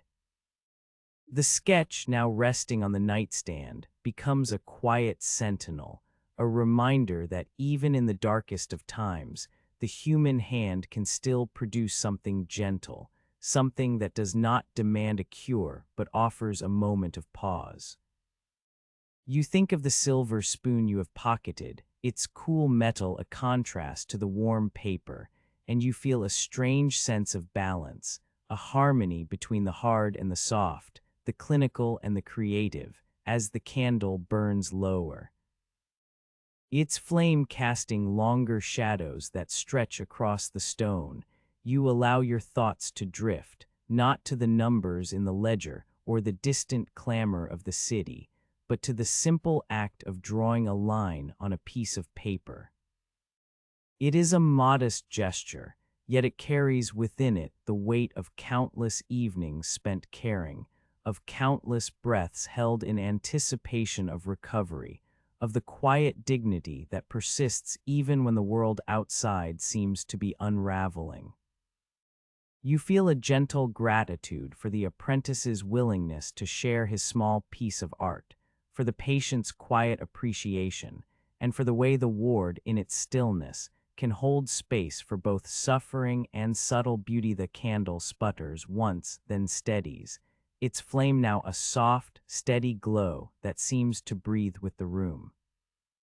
You rise from the stool, the wood sighing under your weight, and you straighten the blanket on the bench, smoothing its folds as if to align the world a little more neatly. You glance once more at the sketch, its charcoal lines now softened by the candlelight, and you feel a calm resolve settle within you, a quiet assurance that the night will pass, that the ward will continue its measured rhythm, and that the small acts of kindness, whether a spoon, a sketch, or a shared loaf of bread, will remain the threads that bind the days together. You turn toward the doorway, the iron key at your belt catching the faint light. Its rusted surface, a reminder of the world beyond these walls. The night outside is still, the Thames a dark ribbon against the sky, the distant toll of a bell a low, resonant note that seems to echo the steady beat of your own heart. You step back into the corridor, the stone underfoot cool and familiar, and you carry with you the quiet image of the sketch, the soft glow of the candle, and the gentle, unhurried peace that settles over the ward as the night deepens. In this moment, the world feels still, and the calm you have found here. The crate arrives with a soft thud against the stone floor, its wood swollen by the damp that seeps through the courtyard walls. The royal seal of Charles II is stamped in gilt upon the lid, a small, gleaming reminder that even in the midst of pestilence, the crown still finds a way to make its presence felt. You pause a moment, feeling the weight of the insignia against your palm, and wonder how many other courtiers, merchants, and mothers have watched the same seal pass through their own doors, each hoping that the monarch's favor might translate into a breath of safety. The lid opens with a sigh, releasing a faint rush of stale air scented with the faintest trace of lavender, perhaps a lingering echo of the herbs that once clung to the older masks. Inside, rows upon rows of beaked masks lie folded in neat, almost ceremonial stacks. Their noses are longer than the ones you have grown accustomed to, curving outward in a pronounced, almost theatrical sweep. The fabric, a coarse white canvas, has been stiffened with a thin layer of wax that catches the light, giving each mask a faint, waxy sheen. At the base of each beak, a narrow strip of copper has been sewn in, its dull metal dulled by years of handling, and a thin swath of linen, darkened by a herbal tincture, is tucked into the interior, promising a scent that is both medicinal and, in a quiet way, comforting. You lift one of the new masks, feeling the coolness of the copper against your fingertips. The metal is heavier than the simple leather fittings of the older version, and the weight settles against your cheek like a small, reassuring stone. There is a subtle irony in the fact that a piece of metal, something forged in fire, now serves to protect you from the invisible fire of disease that has taken hold of the city. You allow the thought to drift by, a quiet smile tugging at the corner of your mouth, then set the mask aside to examine the linen strip. It is damp, the herbal tincture having seeped into the fibers, leaving a faint, bitter perfume of rosemary and sage that mingles with the lingering scent of the hearth smoke. The scent is not overpowering. It is the kind of smell that whispers of a garden tended in winter, a promise of green that refuses to surrender to the cold. The courtyard is still, the usual clamor of carts and market cries muffled by the thick fog that rolls in from the Thames. The water's surface is a mirror of gray, reflecting the low, overcast sky. A lone gull circles above, its wings beating against the damp air, and you hear the distant toll of scent. Paul's bells, their low resonance traveling through the mist like a slow heartbeat. The fog seems to swallow sound, turning the world into a hushed tableau, and in this quiet you can hear the faint creak of the wooden doors as they sway in the wind. You turn to the apprentice who has been lingering near the doorway, his eyes bright with a mixture of curiosity and the weary acceptance that comes from long days in the ward. He watches you with a half-smile, the kind that does not quite reach his eyes but hints at a lingering humor. Even the king's hand cannot cure the plague, he says, his voice low enough not to disturb the patients beyond the doors, but it can certainly fashion a better costume. The comment lands lightly, a dry observation that feels appropriate for the moment. You nod, acknowledging the truth in his words, and hand him a fresh mask. He takes it reverently, as if receiving a relic, and places it carefully on the wooden bench beside the hearth, the candlelight catching the copper strip and throwing a fleeting glint onto the stone floor. You move through the ward, distributing the new masks to the other caretakers. Each one receives the mask with a weary nod, their faces already familiar with the routine of donning and doffing, of inhaling the scented herbs and exhaling the stale air of the infirmary. The masks sit heavily on their faces, the longer beaks protruding like the beaks of birds of prey, a visual reminder of the desperate attempts to keep the unseen contagion at bay. You notice a subtle shift in the atmosphere as the new masks are placed upon the faces of those who tend the sick. The air seems a fraction thicker, the scent of the herbal tincture more pronounced, as if the very act of wearing the mask carries a small, collective hope. The courtyard outside remains a muted stage. The fog presses against the stone walls, seeping into the cracks and leaving a thin film of moisture that catches the early light in a soft, pearlescent glow. A thin plume of smoke rises from a distant chimney, curling upward in lazy spirals that disappear into the gray sky.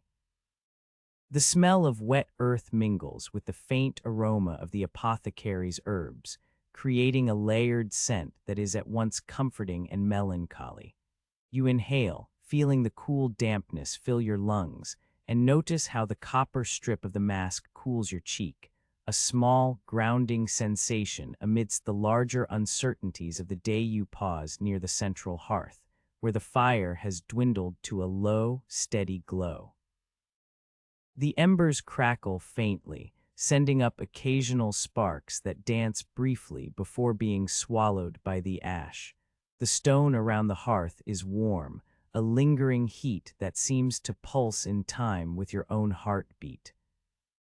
You set the new mask on the bench beside the fire, its copper nose catching the amber light, casting a tiny, wavering reflection onto the stone floor. The sight is oddly poetic, a piece of metal, a symbol of royal authority, illuminated by the humble fire of a makeshift infirmary. A soft rustle draws your attention to a corner where a small wooden chest sits, its lid slightly ajar. Inside, you find a bundle of old, worn blankets, their homespun wool frayed at the edges, each one bearing the faint imprint of countless hands that have folded and unfolded them over the years. The blankets have been through more winters than the city itself, their threads holding the memory of countless nights spent in cold, damp rooms. You lift one, feeling the weight of the wool against your palm, and notice a small, embroidered stitch near the hem, a tiny rose, perhaps a token of a mother's love or a simple decorative flourish. The rose is faded, its color dulled by time, yet it remains a quiet reminder of the humanity that persists even in the midst of disease. You think back to the first mask you received, the simple beaked contraption made of canvas and wax, its nose short and unadorned. That mask had seemed almost comical at the time, a crude attempt to shield against an invisible enemy. Now, with the new masks, the beak has grown longer, the copper strip adds a weight that feels more substantial, and the herbal linen offers a scent that is both medicinal and oddly soothing. The evolution of the mask mirrors, in a small way, the evolution of the ward itself, a place that has adapted, that has learned to incorporate new measures, new hopes, and new symbols of protection. The apprentice returns, his hands holding a small, ink-stained notebook. He flips through the pages, his eyes scanning the entries of patients' temperatures, the notes on their progress, the occasional scribbled remark about a sudden fever spike. He pauses, looking up at you, and asks in a low voice, "Do you think these masks will make a difference?" The question hangs in the air, heavy with the weight of uncertainty. You consider the answer, aware that the mask is but a thin barrier against a disease that spreads through the very breath of the city. Yet you also recognize that the mask represents more than a physical shield. It is a manifestation of the collective effort to do something, to act, to impose order on chaos. You reply, your voice steady, perhaps not a cure, but a comfort. A reminder that we are not idle, that we are trying. The apprentice nods, his expression softening. He closes the notebook, the leather cover creaking faintly, and tucks it away. The moment feels like a small, shared pact, a quiet agreement that even if the masks cannot halt the plague entirely, they can at least offer a semblance of control, a ritual that steadies the mind. The fog outside begins to lift ever so slightly, as if the city itself is exhaling a breath of relief. The distant clatter of a cartwheel on cobblestones becomes audible again, a reminder that life continues beyond the stone walls of St. Giles. The sound is muted, softened by the mist, but it carries with it the rhythm of the city's pulse, a slow, steady beat that persists despite the shadows that have fallen over it. You turn back to the ward, the candlelight flickering against the stone, casting long, wavering shadows that seem to dance in time with the fire's soft crackle. The new masks sit neatly on the benches, their copper noses catching the light, each one a small metallic promise. The air is thick with the scent of herbs, of smoke, of wet stone, and you find a strange peace in the mixture, a calm that settles like a gentle tide upon the shore of your thoughts. As the evening deepens, the fire in the hearth settles into a low, steady glow. The embers emit a soft, amber heat that warms the stone floor beneath your boots. You take a moment to straighten the blankets, to smooth the folds of the wool, to ensure that each patient's space is as tidy as it can be. The act of arranging these simple things feels ritualistic, a way to impose order on the disorder that surrounds you. The copper strips of the masks glint faintly in the firelight, each one a tiny beacon of human ingenuity amidst the gloom. You glance at the courtyard once more. The fog has thinned, revealing the outlines of the surrounding buildings, their rooftops still darkened by soot, their chimneys exhaling thin streams of smoke. The Thames, now calmer, reflects the pale light of the waning day, its surface broken only by the occasional ripple of a passing barge. The city's sounds are distant, muffled, but they persist, a reminder that beyond these walls, life continues its relentless march. You feel the weight of the mask on your face, the copper at your cheek, the herbal linen against your skin. It is a weight that has become familiar, a constant companion in the long hours of tending to the sick. The mask does not feel oppressive. Rather, it feels like a quiet armor, a shield that, while perhaps insufficient against the unseen disease, offers a sense of purpose.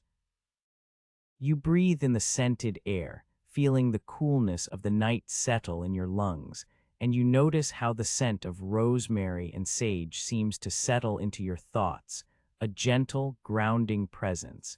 The apprentice steps forward once more, his eyes lingering on the masks. He reaches out and gently lifts one, turning it over in his hands, admiring the copper strip's dull gleam.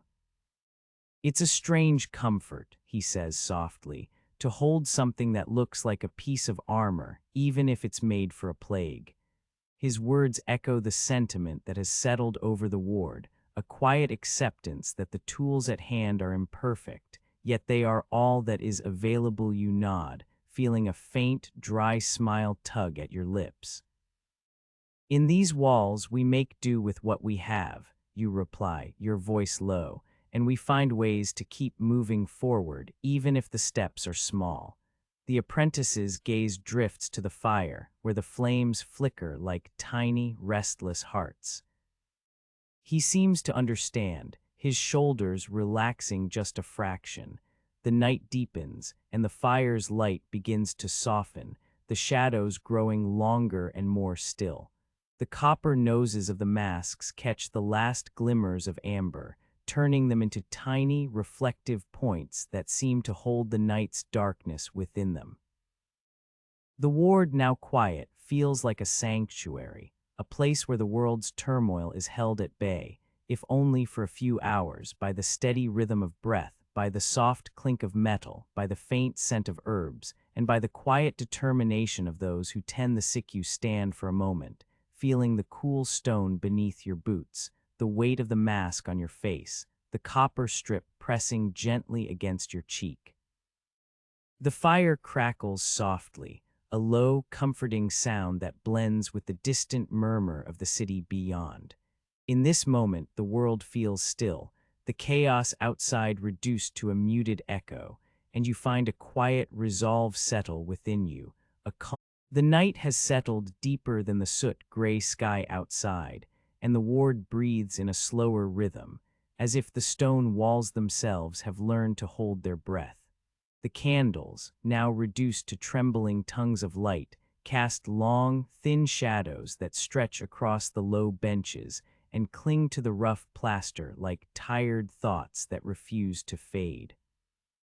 You stand near the central hearth, where the last embers glow faintly, their orange-kissed smoke curling upward in lazy spirals that disappear into the darkness above the vaulted ceiling. A courier's crate, stamped with the royal seal of Charles II, rests against the far wall, its lid closed with a soft thud that seems to echo the heartbeat of the ward. The crate is a reminder that even in this time of pestilence, the crown's hand reaches out, delivering its own version of protection. Beaked masks with longer, more elaborate noses, copper strips at the base, and linen soaked in a tincture of herbs that smell faintly of rosemary and camphor.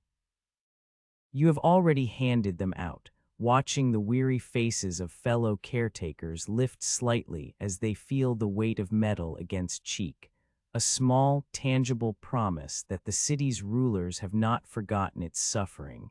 Tonight, however, the talk that drifts through the ward is not about masks or the next batch of broth. It is a murmur that comes on the breath of the night watchman, a low tide of rumor that rolls in with the damp fog from the Thames. He leans against the stone doorway, his cloak soaked through, and whispers of a blaze raging in the western quarter of the city.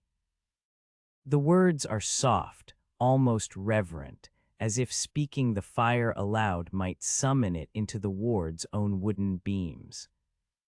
You listen, the sound of his voice mixing with the occasional cough that punctuates the otherwise steady hush. The fire, he describes, is not yet the great fire that history will later record, but a flicker of imagination that has already taken root in the minds of those who have seen too many charred rooftops in the past. The watchman's eyes, watery from the night's chill, reflect a distant orange glow that seems to belong to another place entirely. He mentions timbered houses, thatched roofs, and the smell of pine and pitch that rises like a warning. You can almost taste the acrid tang of burning wood, even though the ward's own hearth offers only the gentle, controlled warmth of a single fire. Your thoughts drift to the ancient oak beams that support St. Giles, their dark grain still solid despite the damp that has seeped into the stone's crevices over the years. You have traced your fingers along the rough surface of a beam during a moment of idle curiosity, feeling the grooves where generations of hands have rested. The wood has survived plagues, wars, and the relentless damp of London's fog, and now you wonder how it would stand should a spark ever find purchase. The idea feels both absurd and inevitable, a paradox that settles into the back of your mind like a stone placed in a quiet Ponda senior surgeon, his beard flecked with gray and his eyes rimmed with fatigue, steps forward from the shadows. He carries a leather-bound ledger, its pages filled with the names of the dead and the living, each entry a stark reminder of the city's relentless tally. He lowers his voice, a soft murmur that barely rises above the rustle of the candle flames. We pray, he says, that the city's walls hold, that the timber does not give way, that the fire stays where it belongs.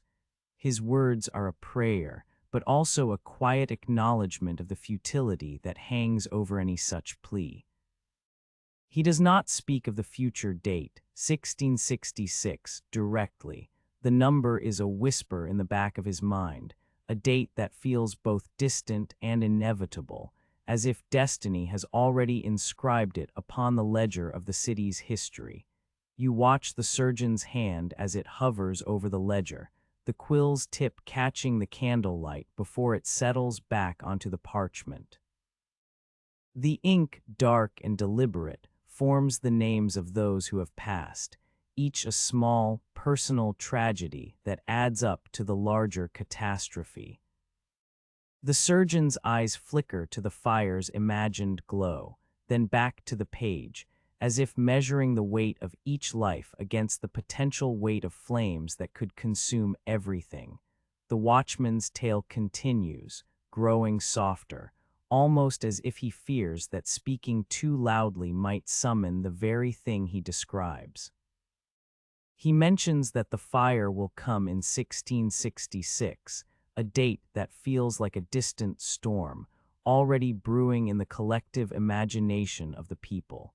The notion of a future disaster hangs in the air, a silent specter that adds a new shade to the already heavy atmosphere of the ward.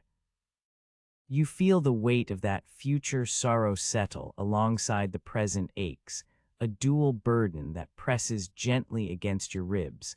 Amidst the talk of smoke and ash, a small miracle unfolds in the corner of the ward. A child, newly recovered from the fever that once held him in a feverish grip, sits up on the low bench, his eyes bright with a curiosity that has not been seen in weeks. He reaches out, his small hand trembling, toward the flickering flame of a candle that has been burning since the night began. The fire's glow reflects in his wide eyes, and for a moment the ward seems to hold its breath, caught between the fear of fire and the wonder of its light. The child's fingers brush the candle's edge, feeling the heat that is both comforting and dangerous. He does not pull away. Instead, he watches the flame dance, his face illuminated by its soft amber hue. The sight is a fragile ember of hope, a reminder that even in darkness, a single spark can illuminate a heart. You feel a quiet smile tug at the corners of your own mouth, a subtle, dry irony that the very thing people fear can also bring a moment of pure, innocent awe. You step closer, the stone beneath your boots cool and steady, and place a gentle hand on the child's shoulder. The candle's light casts a halo around both of you, the shadows on the wall moving like slow, patient breaths. The child's gaze never wavers. He seems to understand in his simple way that the fire is both a threat and a promise. The senior surgeon, who has been watching from a distance, nods slightly, his expression softening as if he, too, can see the delicate balance between destruction and illumination. The night watchman, his voice now a hushed murmur, adds a final note to his tale. When the fire comes, he says, it will take much, but it will also clear the way for new beginnings. The words hang in the air, a paradox that feels both ominous and oddly hopeful. You consider the truth in his statement, how fire, in its terrible fury, has historically cleared the old to make room for the new, how the city's streets have been rebuilt countless times after blazes, each time rising anew from the ashes. A soft sigh escapes the child's lips as he watches the candle's flame sway, its light wavering like a heartbeat. The ward, for a brief instant, feels less like a place of suffering and more like a sanctuary where the fragile human spirit can still find moments of wonder. The candle's glow, steady yet delicate, mirrors the rhythm of your own pulse, a reminder that life continues, even when the world outside threatens to burn. You turn your gaze to the ledger again, the surgeon's quill now resting quietly beside it. The numbers within are stark, but the presence of the child, the watchman's whispered prophecy, and the soft glow of the candle create a counterpoint to the cold statistics. The ledger records not only death, but also the small, stubborn persistence of life. The night deepens, and the fire's light begins to dim as the wax of the candles melts away. The shadows grow longer, stretching across the stone floor like the lingering thoughts of the day. The watchman's words fade into the background, becoming part of the ward's ambient hum. The child, now drowsy, leans his head against the bench, his eyes closing as the candle's flame flickers one last time before surrendering to the darkness. You linger a moment longer, feeling the weight of the silver spoon in your pocket, the cool metal a reminder of the many lives that have passed through these doors. The parchment sketch you keep close, its charcoal lines a quiet testament to the ward's stillness, rests against your thigh.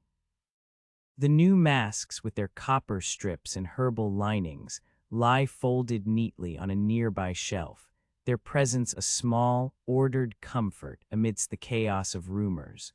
The ward settles once more into its quiet lull, the only sounds the occasional creak of a wooden bench and the distant toll of a church bell that drifts through the foggy night. The fire's memory lingers in the air, a faint scent of pine and soot that mingles with the lingering aroma of the apothecary's herbs. You close your eyes for a brief instant, breathing in the smoky calm, feeling the steady beat of your own heart align with the rhythm of the stone walls dot in the stillness. The future fire feels both distant and inevitable, a storm that has already been written into the city's collective mind. Yet within the ward's stone embrace, the present moment holds its own quiet fire, a flame of hope, of resilience, of small miracles that flicker against the darkness. You allow this thought to settle, like ash gently falling to the floor, and you rise before the first light has fully claimed the sky, the thin veil of dawn slipping through the narrow mullioned windows in a hesitant, amber-tinged stream. The stone floor beneath your boots is still cool from the night's lingering chill, each slab bearing the faint imprint of countless footsteps that have passed in haste, in prayer, in quiet resignation. The hearth, which had held the night's fire like a patient heart, now lies reduced to a bed of warm embers, their orange glow a soft, dying pulse that seems to whisper that the day is already beginning to claim its own. You pull the iron key from its leather loop, feeling the familiar weight of metal against skin, a small reminder that beyond these walls there is a world still turning, still demanding its share of labor and breath. Your hands move with a practiced ease, gathering the objects that have become the quiet markers of your time here. The silver spoon, thin and slightly tarnished, rests in the palm of your left hand.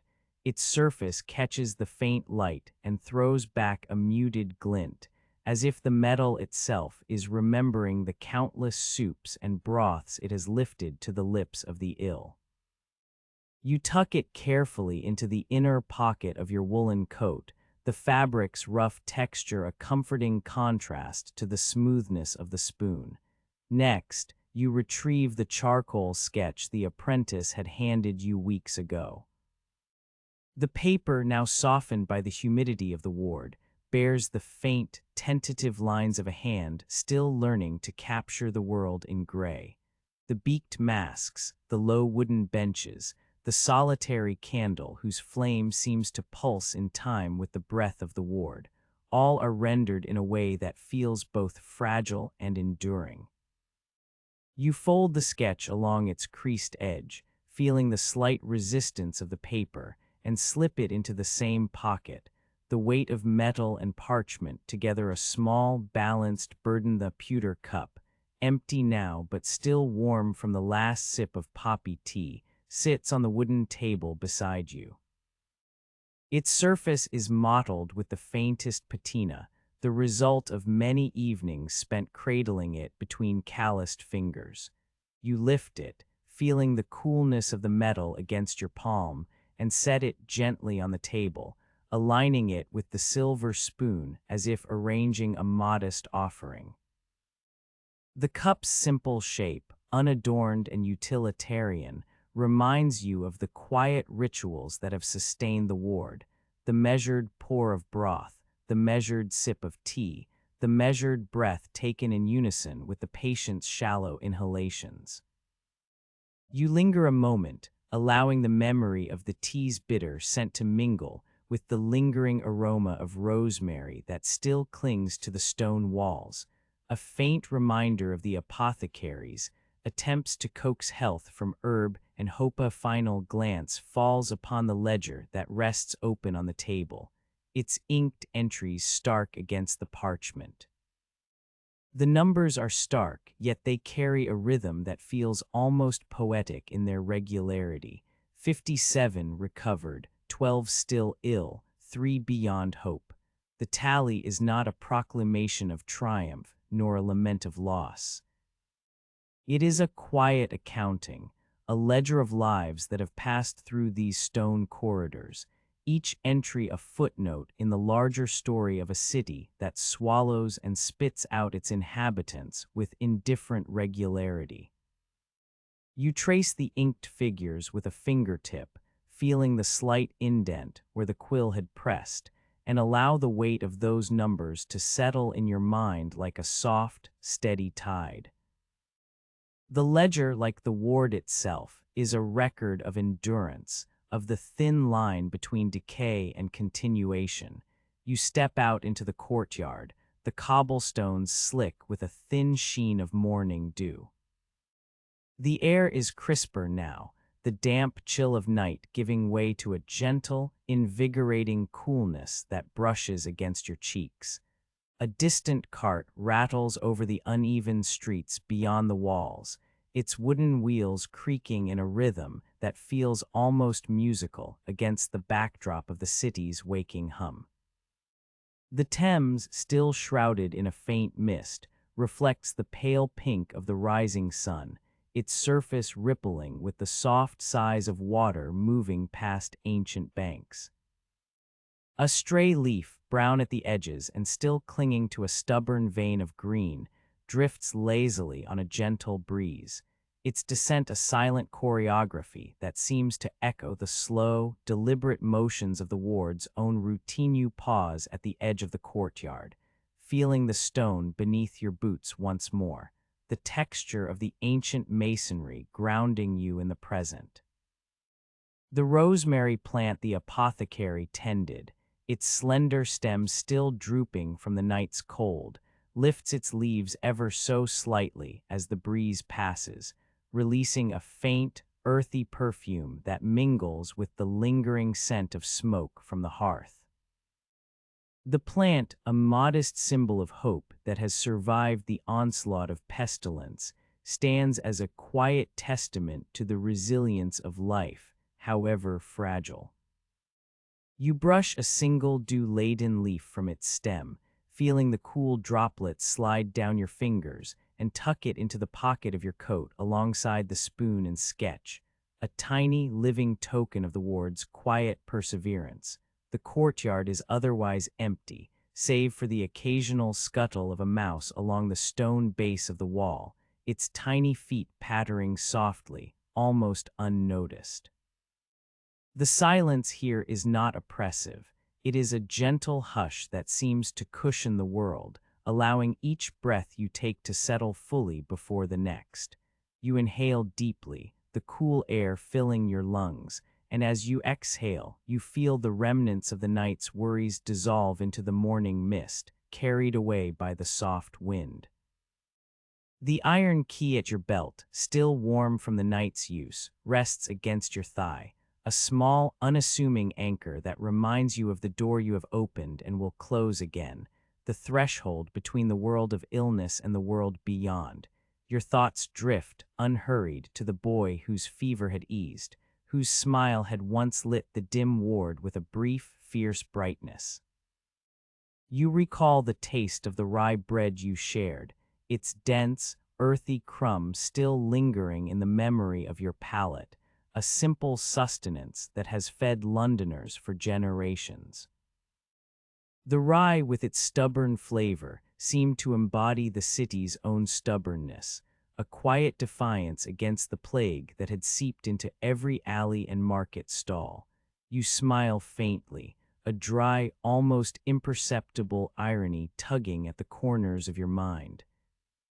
That a loaf of bread, baked in a time of scarcity, could become a small beacon of comfort amid the gloom. Yet the smile does not linger. It is a fleeting acknowledgement of the absurdity that even in the darkest of times, the mundane can hold a strange, comforting power. You turn back toward the ward, the doors beginning to open as the morning light spills across the threshold. The murmurs of recovered voices drift out, soft and tentative, like the first notes of a hymn that has been rehearsed in silence for weeks. The patients, now sitting up on the benches, their blankets pulled tighter around them, speak in low tones, their words a mixture of gratitude and lingering fatigue. A woman, her hands still trembling slightly, offers a quiet prayer, her voice barely audible over the rustle of linen. The sound is a gentle reminder that faith, like the rosemary, persists even when the world feels heavy with ash and smoke inside. The fire that once roared now crackles softly, its embers glowing with a subdued, amber light. You set the silver spoon, the sketch, and the pewter cup on the wooden table once more, arranging them as if they were relics of a ritual that has come to an end. The spoon rests beside the cup, the sketch lies atop the spoon, its charcoal lines catching the firelight in a way that makes the gray tones seem almost luminous. The arrangement feels like a quiet offering, a small altar to the nights that have passed, to the patients who have come and gone, to the steady rhythm that has carried you through each day. You linger a moment longer, allowing the soft glow of the fire to settle into your eyes, the warmth seeping into the muscles of your shoulders, easing the tension that has accumulated over weeks of relentless care. The ward, now bathed in the gentle light of morning, feels less like a place of suffering and more like a sanctuary of endurance, a space where the smallest acts, pouring broth, offering a spoon, drawing a sketch, have become the threads that hold the whole together. The quiet resolve that settles within you is not a grand proclamation. It is a simple, unhurried peace, a steady tide that will carry you forward, even as the world beyond the stone walls continues its restless spin. You step back toward the doorway, the iron key now hanging loosely from your belt, its clink a soft metronome to your steps. The courtyard outside welcomes you with its cool air and the faint scent of rosemary, the river's surface catching the first rays of sun, turning the water into a ribbon of liquid gold. As you cross the threshold, you feel the weight of the night lift, replaced by the gentle promise of a day that will unfold slowly, deliberately, like the turning of a page in a well-worn book. The ward's doors close behind you with a soft thud, sealing in the quiet lull of the night, while the world beyond opens to the soft, steady tide of morning. You breathe in, the cool air filling your lungs, and let the calm settle deep within, a quiet resolve